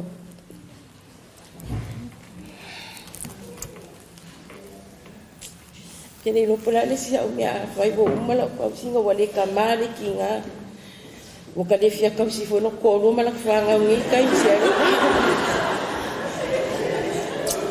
ai se fa wa ko fanga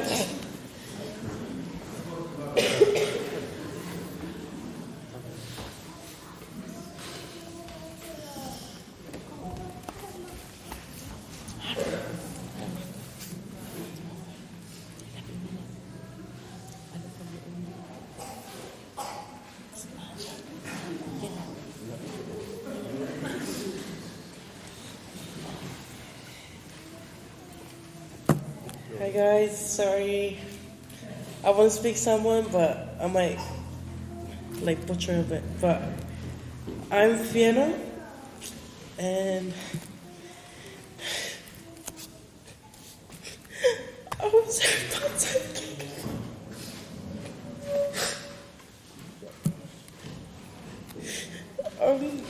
I'm not sure if many did this, but I left school and I'm currently in the course. But most of the time I stay in to help out. So when I'm sleeping in the morning, okay,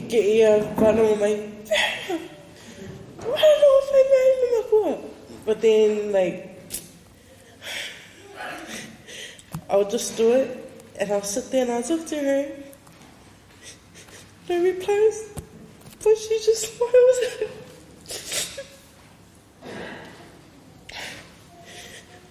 I was the one that woke up my mom. Her last morning with us. It was really hard looking at her like that, but I thought she would come back, so I didn't really think of it like that. So, getting the call from my mom, and I don't know, I feel like that was the worst heartbreak I could ever get from someone. But Nana was the backbone of our family, like, in human form. She nurtured us, she helped raise us, and we'll forever be in debt with that, because no one can compare to the work she's done for us. And I'm not gonna say anymore because I think everyone knows the go, but love you, Nana. I hope you're reunited with Papa. But it's alright. Love you guys. Thank you. Aloha lavo, aloha i hoa se kai. E le so muli mau e whai ako e ngā se mako pesere mga i o kei e. Umoli a kai mako alofa anga e mako ki ngā. Whanga o ka ale ka whamu mo.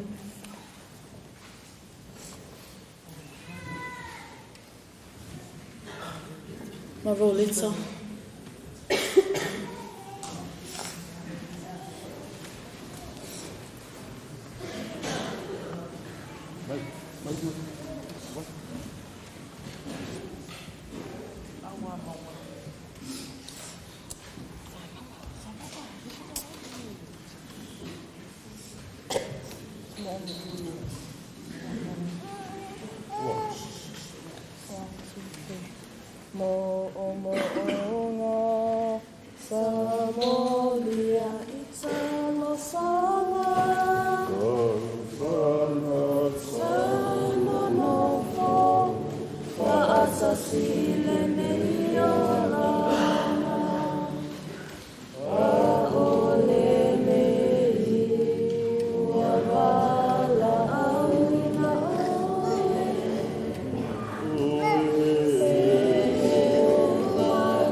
Tai lava mule vanoa.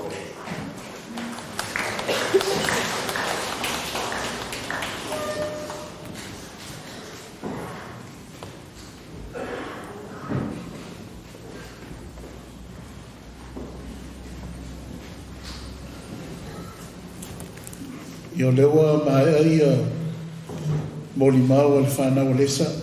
Ia tala tula vanoa le ila inga sport. Ia manisi o le tātou a fia moli mau. Ia tua tule 5 minute lea whamare mole, whaftai.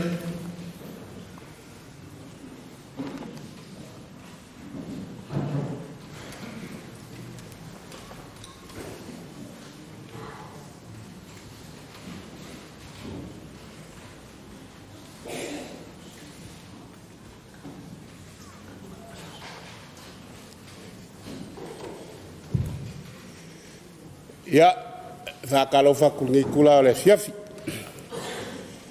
O lo uingoa o soalo, murianga tele,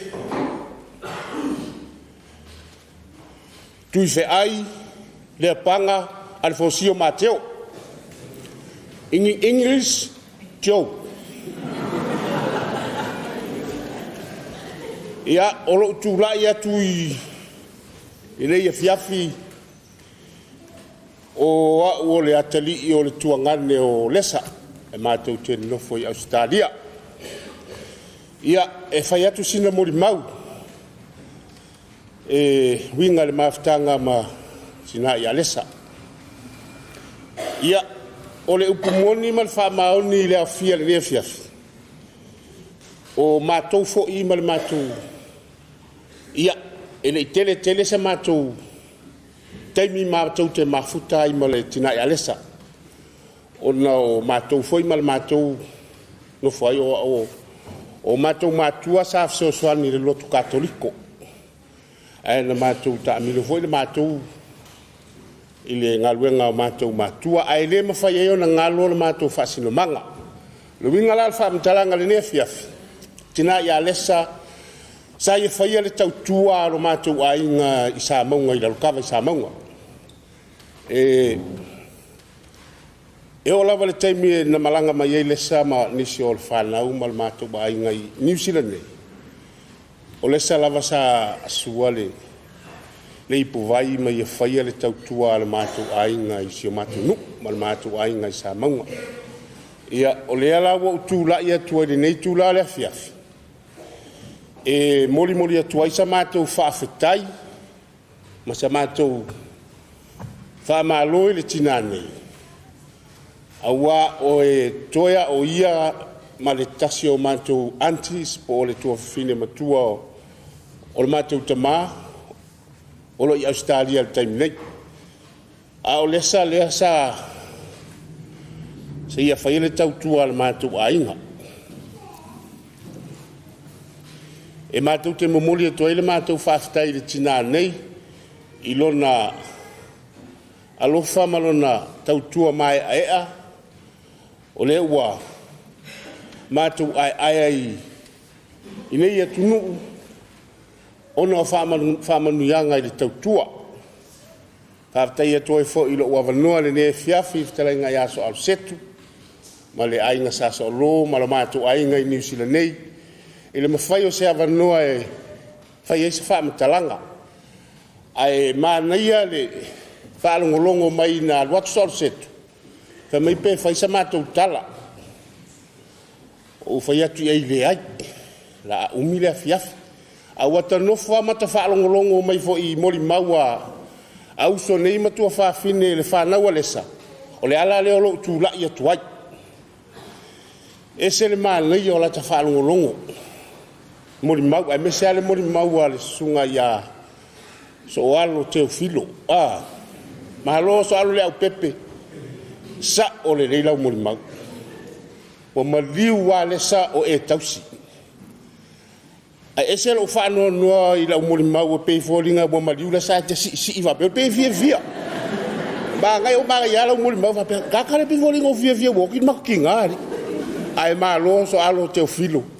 Ma lo lau tausinga o oe a mātou whaftai a te outou le whanau o Lesa ia mana ia le tala noa so kuka Lesa e to onor whanau ai to se lau whanau o Lesa o le reitina toi titi a tofu uso matua ngane o Lesa o iai le tangata e tausi e Lesa o Lesa fo tupunga mai se ainga to tele to se fulu fitu a inga le uso mtua whawhine o Lesa.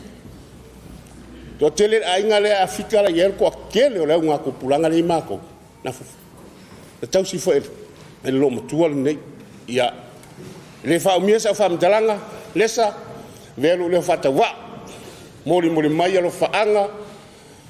O nei au whanau mau a inga i Australia i lau whainga malanga. Ta whimala lau malanga. Aftai le nea fiafi le awhia o poto ia lo whamai le tua i tātou ta ape ta ina lo tau soifua mo lo tau bola tātou toi i te pa i le aso atai au i toi sauninga tina mo luere le fiafi whaatai sunga i whawhengai ngā malu au noa whaatai.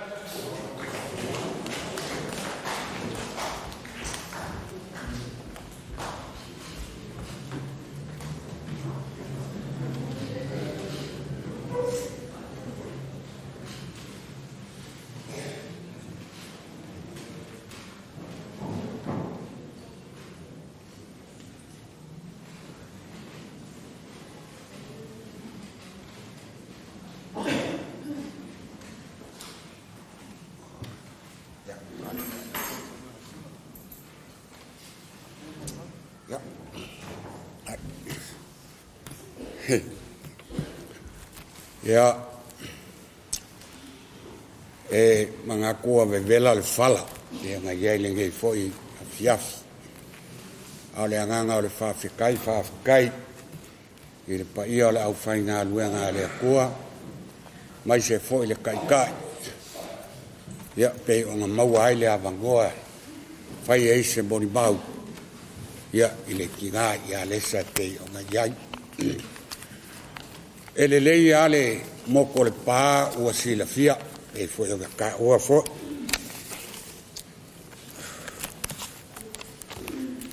O ngā usu, le koia inga o whamoe kauloa, silipa i le kamaikai, e ngoi a whikaui i ngā i Sāmaunga, so alo Sāmaunga. Maua whamoe kauloa wea silipa lea kaukala. O whamoe kauloa wea silipa. O longa anti lea o Lesa. O Lesa o le uso o lo ki ngā. O whetaui. Whetaui so alo ia i Sāmaunga. O le maftanga male tina nei o Lesa. Ona ele eleva i sa'u wa ai ai. Ai o Lesa e iai le taimina onga ai i o ia mātou i le lepa. Ai sa no fola i lo tama ma lo tina. O Lesa i le whamatalaina. Sa onga i nai i whanga malo i le. O na au mai lea i kolisi o le vai taimina. Ia. A au le tangata i kolisi o Samoa. O. Poto ma le ata mai. Wau te lo umato e ina i e leima se sinau i kolisi. Ai o te malama le lei. I lea vai taimi. Na onga i Lesa ma au mai i kolisi o Samoa. O se mafo angalea na whaingoa i e loo ta maa lona whawhinge i a Lesa. O na o Lesa na au mai kolisi ma whai a onga lava Lesa. O le college nga whai a onga ile lo matua. E whai a onga i mo meo o a onga maua lunga. Ele lalo primary school, pe tuna high, le ai, ele college lava e whai a onga i Lesa. O lea foi lana whai ngoa i alo tamaa, ia si o tua fine e ngoa i a Lesa. Ia mana o a fo i a Lesa lea i le tu lea, na sau a lea onga i kolisi, ia maalu fo i le peng o Samoa e pe o na iai. No fesili le lo tama ma si o tina o fai atu. E to aiva mātou, ia le mauso lo so alo i to tono o tato ainga. Ale tasi ale ngō si o mātou tina, le iai to tono le ainga ngā Lesa. Ale amena le tu atu ai malo ui ngō i to tono le tato ainga, va ai se si o le ainga o si o tina e tu ui ai lo ngō. O non mafo angale nei lo fia. O se a inga o Lesa. O se tina tausi a inga. O se tina fai a inga le lei. Fa mau popo a inga. O se tina lofa. Ele ngata ele lofa. Al mea lofa la le ala tuan tu iai. Poto ma le atamai. Lea lava nei o manui ai. Ia, o le whawhetai i a Lesa. O mea le lei, ua ia whaia ua atangi ai, to tono o whanau ma whanau o to tono se o mātou a inga. E le au so alo, ia mālo le tina whawhetai. O anga ia, ma fua ia au mai tātou te sāwawari ai, ina ia maua lo tātou nofo whealfan. Kia lesa, kia whamanuia le atua I lau malanga lofa le atua, kia maua sau nofo anga mau, kia aua le ola e whaavau, kia whaatai.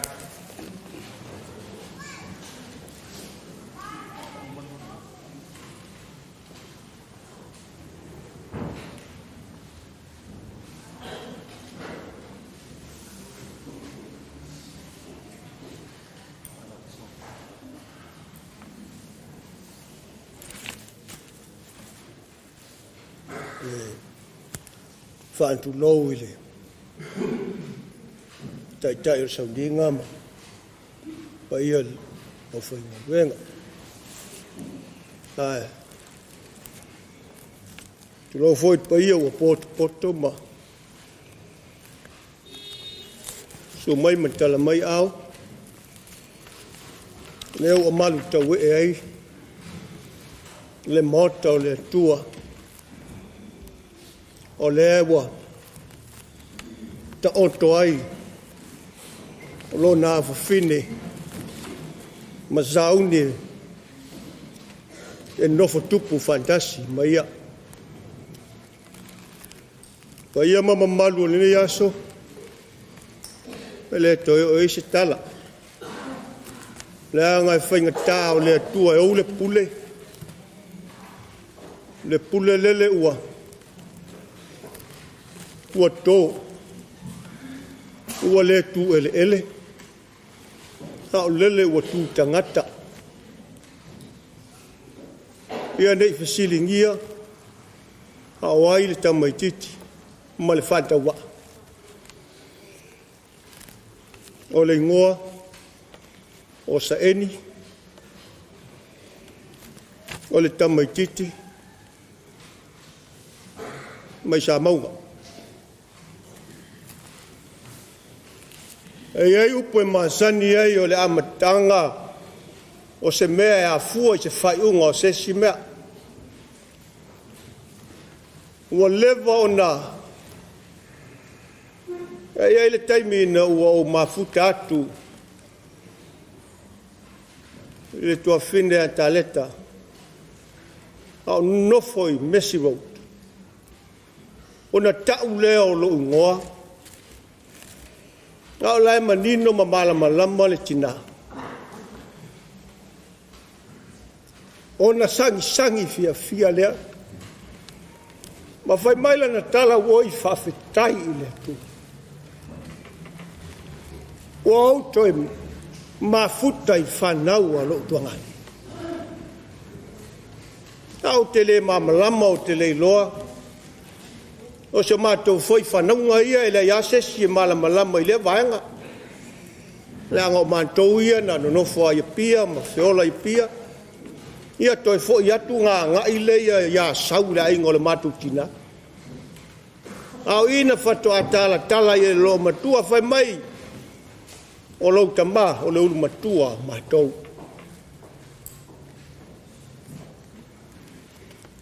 O le whainga tāla o le mea. La nga au e wiki o le matu whanau. Ai tō lima tangata e matu tu atu.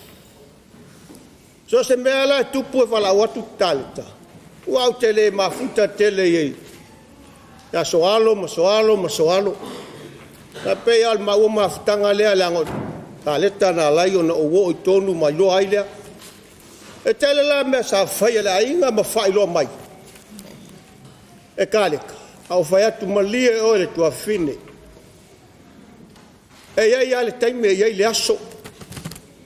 Le anga ele ma whai ona o alwatu e ngoa ma le longo ina. O uso mātua nei peane. O tautalai titi tu lau. E o mai a whai lai le beleo ina ua wala atu ka le te e te au. Wai loa le mea o tupu lo matua. Whato te lei loa. Ka mai a lewa longo atu oe nei e loa muli ane e le fia le ia tia. O le ale tala e tau whaamatala ai le moli mau o le nei a fiafi. O le tangata osi a inga. O te lei lopo le ale taimi na fu ai o na va ese ma leto e mafuta mo lo tama. Wa mātou te le mafuta. Ai lei mawhai o na ngalo. O te leiloa na whalongo na el tangata o la wali ia tu lou, suafa. E latu ia lesa e whanau ia pia le meno mātou no whai funga lei. Ai latu whai lesa e whanau ai tu lou. O te leiloa po o setu po sa mau. Lo ingo se tangata o la wali ia mati tu puranga. Pea whapena mātou whananau whatasi le te me watu lo matua I funga lei le mea sa mātou no whai maf. E whanau. Ai o whanau fo iau ia. O e o mai le teimi nei tu lou usa ma tua whawhini ma a inga o le afuanga le na nei pia mai wale mata a inga nei pia mai la ngai ai lo whalo longa yo uso matutua la ngal matu a inga na utamba e tasi le teimi ai no la utala le ua whai le pole ni e ana whai atu o le whai unga o sesi mea ai a matai sesi mea Te loa masani na wili mai tale te ia teau. Tuangane o le la whai matai, o le ale tala. Whai atu, e le ma whai a, se ilonga ma whai na longa uso. O te iloa le wā whairoa. Te wā wha, ma uso mātua. O nea whiawhi, whawhetai I le atua. Ia, te loa le tele o taimi au te watu e asi le la whale makaleka. Ia peo la fōua le whale o moana. Ia peise mea fia la wanga ia tu lou ina ua a mata o na suilo na mawhauwhau. E fia pe tele pia o tala te whatala noa, ai tō e mai matala noanga. Whai mai sot se longa ki kala ngoinga, role wa sao mani mawhauwhau. Pea tu te iloa langa ia ila mutu a inga. O lai mawhauwhau o lofa ilo na tua ngane. O le whawhitai I le atua. O lea ua tātou wheloai. E uia u wheloa I le loi manta malingi ma le lau fonga. E a o lau mauti noa I le whesilingia le no whanga o le tina. Le anga sai loa tausi lana whanau ma tausi a inga e tusa ma le fina ngalo no tātou ali. Amu ia e le ngata u alu I le soifua matua. Ai alu fia ina ua. Ele nefia pauala. O le osi ainga ma le whainga o ainga. E se asa ato e mau o le teimi nei. Ranga mea foi le ua tele ina whea inai ma whetui nai ainga uo ai I uso ma tua whawhini. Ai le aloi le sa le melea. Sa manatu apo ona ainga. Ina iei loa. Le vano nofo mai loa whetau sia. Anga le tua malanga le tina. Manuia la ufai ngā luanga nei. Manuia nei po te potonga. Ea, I inga o le atua I atu mau. Soifua.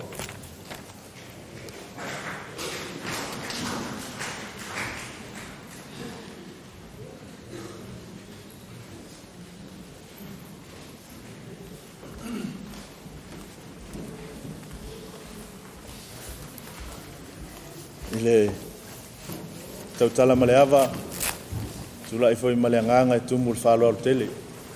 So le tuina lo tau paia ma lo tau mamalu. Mai ane le au waa paia lea o le taulanga soifua wale, nono manua wale tātou savalinga le nei soifuanga. Ia, tula I faisina tala lo matua le. E, whai ona whaapuina lo matua le. O le tingna o tangata uma. Ilona winga. E lea ia se o mātou e le iau ngā ia ile lo matua le. Ia, na mātou mafuta manisi o mātou. A inga I Australia le vaiaso. Lua vaiaso taluai. Ina ua malanga le tapo sa o le usola I titi o lo matua. Ia, le nei fua to e whaafsa ngā I nei. Ia ono le whainga malanga le tina. Oa, o whaau le tanga. So alo niko, o le akalii, ia o le olo ka maolong ko fingele. Ai oa, na lai loa I lo matua lea. na u mafau lawa ina ua longo atu ta'u atu ia ua alu whainga malanga le tina ala ngona le vai o loto ono le nei le tu sa o tupu wa ilo matu ainga to no so matu nu sa vai sa o mafau fawa ma o taritono lo tina lea ma lo tama lea va ne ale le fa na o lo silfia me o re leanga ia whainga wa o lo matua lea fato avala le maftanga mal tina ina o malanga mai New Zealand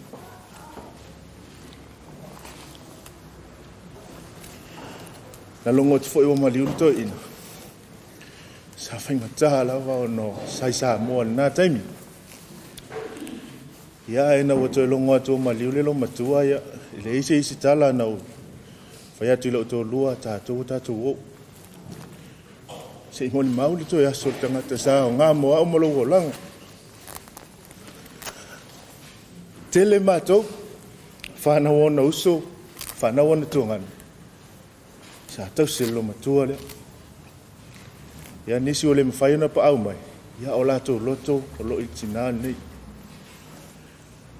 ai tele nisi taimi o lona soifua sa talatala noa whamatala mai mea sa o ngai sa i kolisio sa moa e le maftanga lo matua matoina tele wase man mawhoi niso whanau e fai lami po e fai a fai ni mato ni ala ta longa po vale fai pele fai lami a ola ina fia toto e a ola ina veves ya e polisa wa lo matua esto ina ma fa malo tele time ya tele ani moli mau tele ni memories o lo matua nei ya ai o le nganga fa tai tina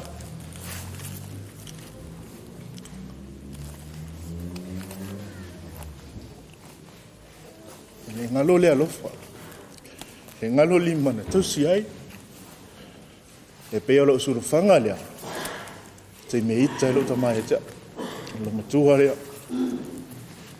ia ai ui le pule lava le tua fai al fina ngalo le tua ilona lava taimi ia ilona lava fina ngalo ia e fai usa mol mau ia sina pese o fai tina ila ulu pe le te vau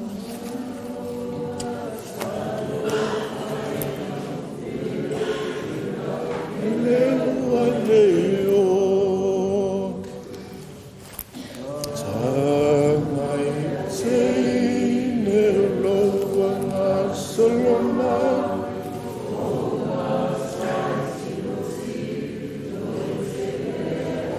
sawa tolu mai sawa elmonie tolu le lofa luna ki peona femena tano ya tavita ina wa le amaliu ia o maliu le tali o tavita na mena tano tavita ina ua mai le tama sa e fano no sa e afu le ia tala mai no fo le lefu a le newo maliu ai wa e fia wa tali le sua wa tael wala e le li pe me tavita na tano o lo wo til tama e le mafai ona toi fo mai ata a wa o te alu ia tina e le mawhai ona e to e fo i mai le soifuanga le nei ai o mātou te watu manuia le nea fiafi manuia le sauninga manuia sunga i tai o le vai nea fiafi soafa Yesu Kiriso amen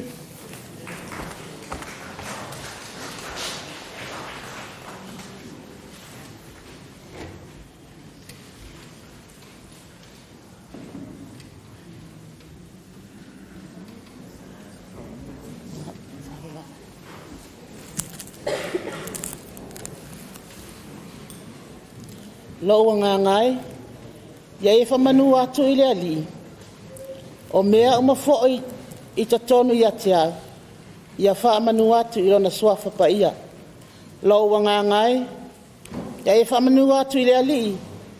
Awa fo'i ne ingalo se mea e tasi o ana mea alofa.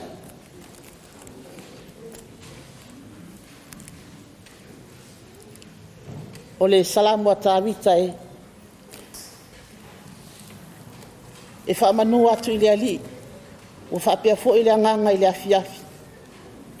E vii mo e whawhetai I luma o le atua. Ona o le ola, ma le soifua, o le tina ia Lesa.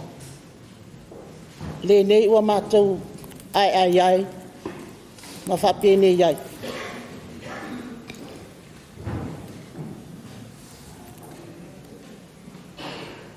Whapea se whamatalanga loo langona ne poe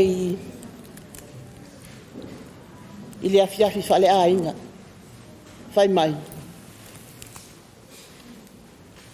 Too much talk, too much problem. Less talk, less problem. No talk, no problem. Awa vevela le fala le afiafi. Ai o le nganga wha whetai inuma le atua. Ona oa. O aua se tasi o le toa se laule na ta ua e tasi o le whanau. Na ola e se Lesa Faalaa na maua ele tinani. Na whawhanga ai mātou o le toa tele o whanau o ana uso, ma ona tuangani. A o mātou mafutai I le motu, pole nu I Samoa. Ia o au o le tasi o le afafini o le tuangani o Lesa. Ai mo le silafia o le toa tele o lātou I nei le mai sa maunga ma le mātou ainga.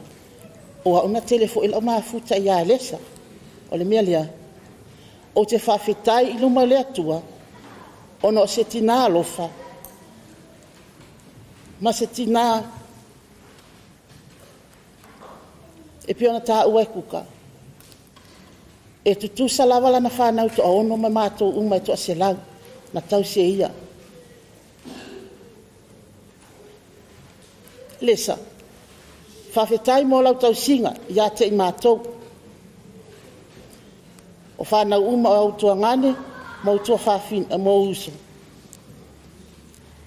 Whawhetai mo mea uma na e whaia mo I mātou. Te rangona wa lewa na fia malanga Lesa e mafuta molona matai. Mea lia taru sanga atuaili. Iuso mo mawhanau mo tuangani. A Lesa. Whawhetai mo le siaina o lo tau tina. Ia Lesa mo I mātou. Mai mātou. O ananga luenga lelei. Lea ua fua mai ai. Ma tātou sapa ai le nei. Ia fiafi. Ani mea lea. Nei tele mea o tala. Ia ma tele ai fo inisi. Ai o te talosanga atu au fai pese la e nono fo mai o. E usu mai la se matou pese se stasi lea o Yehova lo leo mamoe. E usu whapahalangi mai la wha mole. Wa ke lo kākou le. The Lord is my shepherd. Please.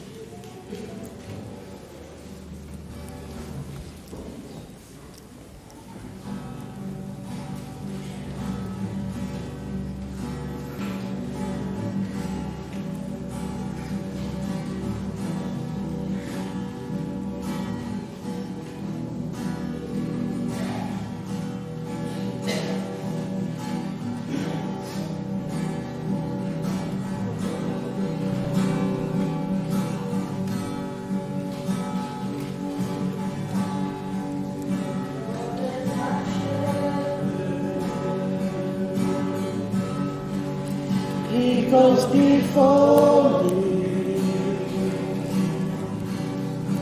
defender behind me. I won't fear.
Lesa, ia manuia lau malanga, ia tafi mala fo'i lau whainga malanga. E soifua ono i Yesu. Amen.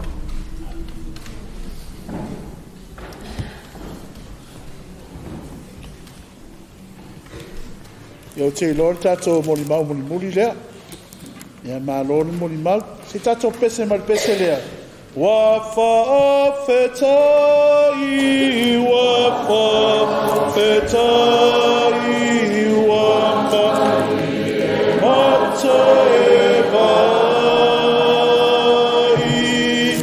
what a silava, what a silava, ilo unei pa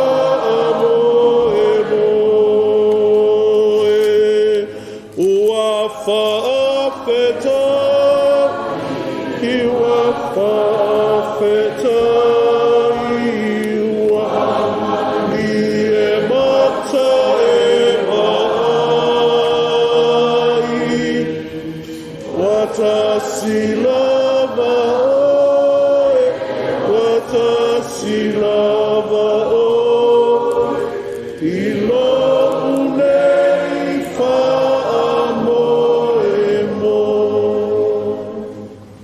Pesele mo mo le nga faftai le nei afiaf. Mo mo faftai le atua i le ola tina le mo no soifua. Pe ona mo li mawina le nei afiaf il fana. Oka se mata ngofie. Ma le lasi o ngā luenga lesa ua o lava. Iola o so se tangata le ngata i lana whanau. A o to tonu o lona nuu, whaapea community na o atu i ailana o nanga. O le vi inga ma le whaafitai le atua. O na rasoi forti nā no foina. E le na o lona inga. Ai mōta ngata umalava pe ona moni mawina. Le swafo le atua te mā le alo ma le ngākwa ia. Na o sina upu apoa ia le nei afiaf. Na o na sina upa i lava le tusi whai tau le nei afiaf. Ia wā se whea. E le umi. Pe na o sina 5 minuti.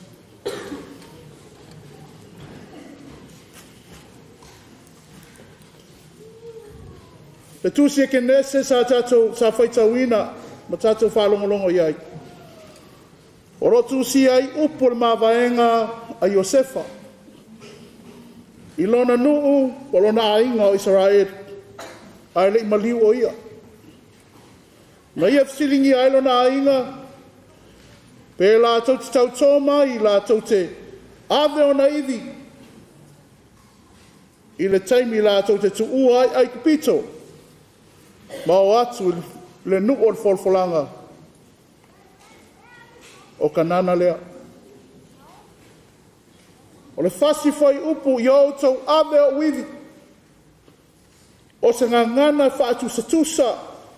Po se ngangana e wha winga lua. E tau whaatu satusa ai le ngā lue. Ma le ola o tina lea.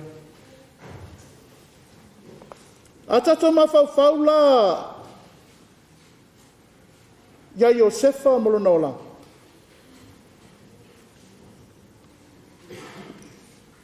O le ave o iwi o Iosefa e whai whamanatu le aingo Israel. Ngā luenga le lei. Na whai a Iosefa na whaolaina ai no na ainga. Whamanatu ai le loto whamangalo Iosefa i onauso. E whamanatu ai le alofa tau muli o le atua. I ana folanga na whaia i ta mā au ngā tupulanga. Au ngā ta mā o Israel o apera amo i sa ako mai Jakob. Whamanatu le whamaoni o le atua.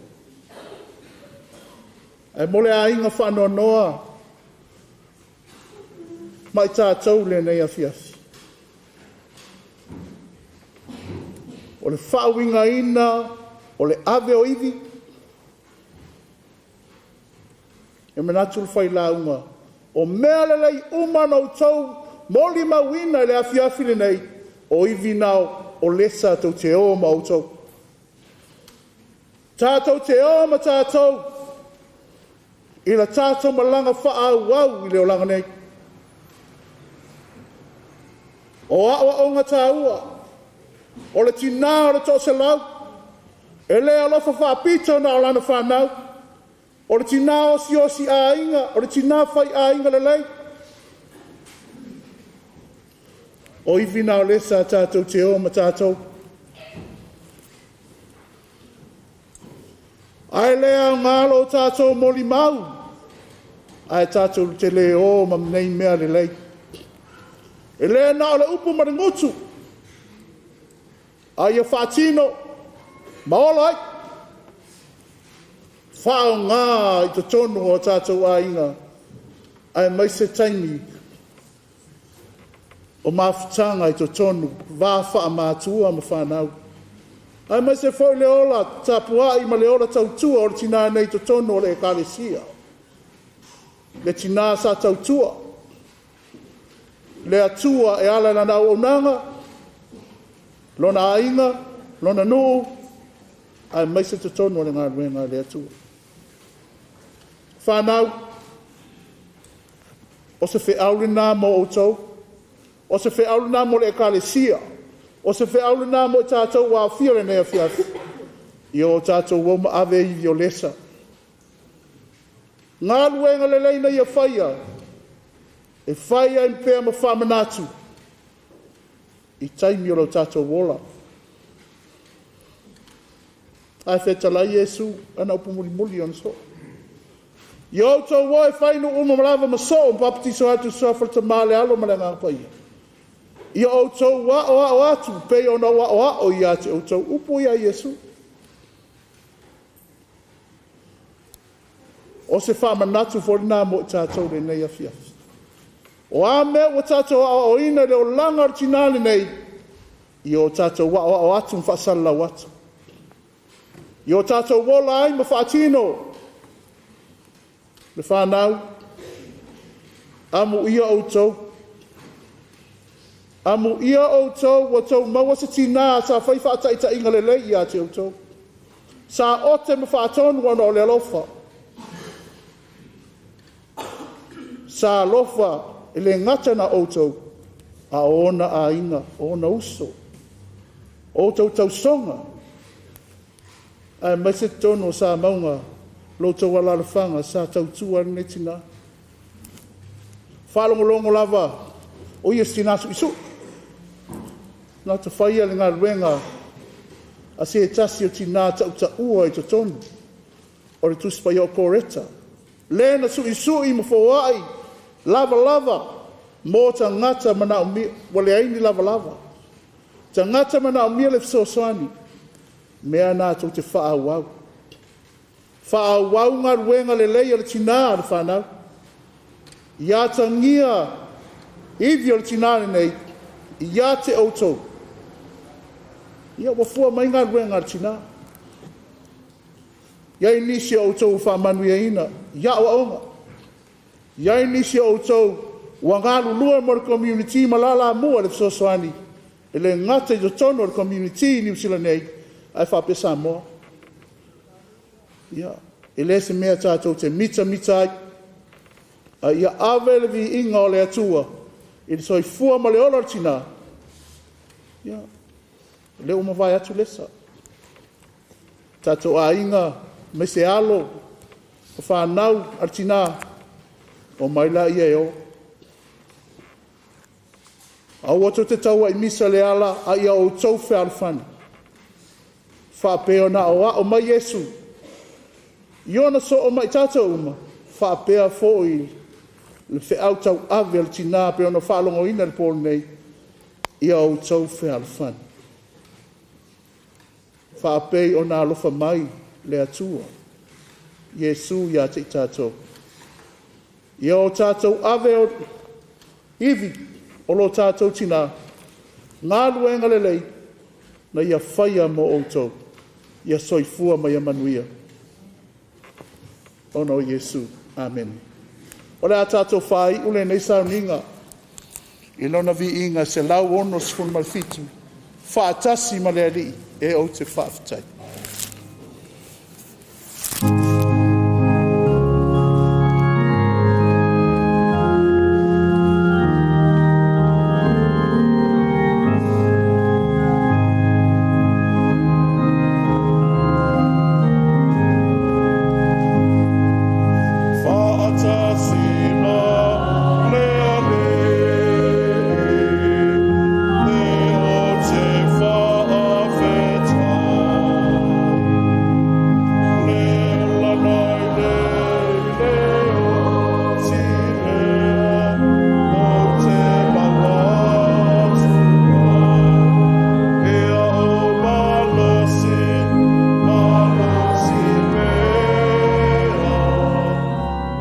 Awesome.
whai.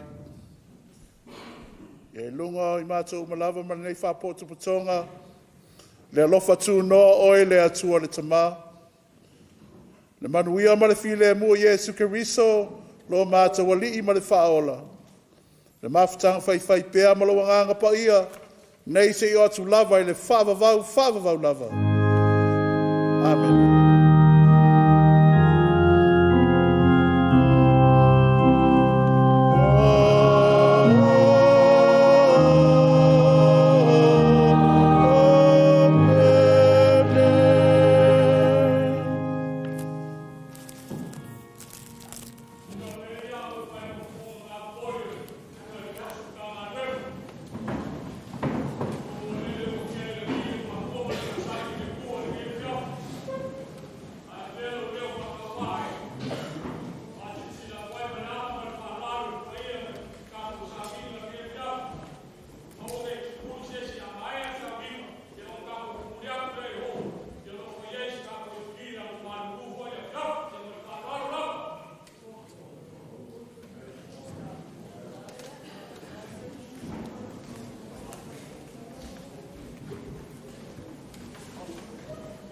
Pasisina o le sefulu tai au ia le saulinga o le tina ia lesa.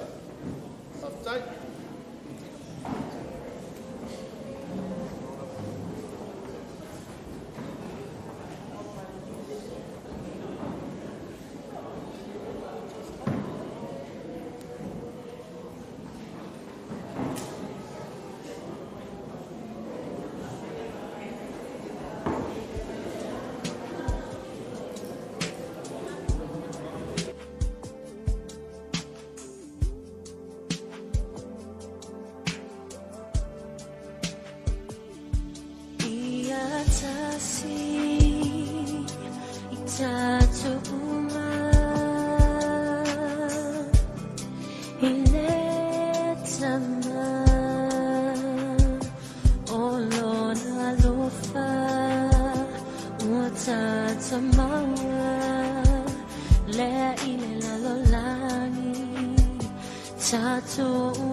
se abrio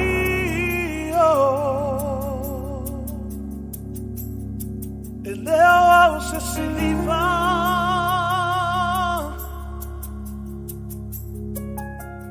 po se mataua o a ole palapala wa e fausia ina ai lo faccio sa e leo au se auro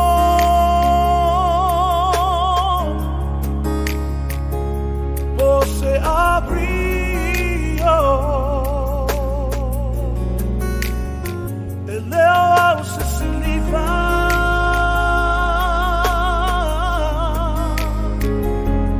po se mataua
work in this hour.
I'll never forget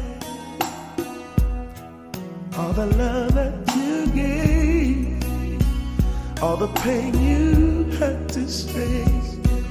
Only you was there in the rain. I know that I will love you for the rest of my life. Oh yes, I will, as God is my witness. You will live forever.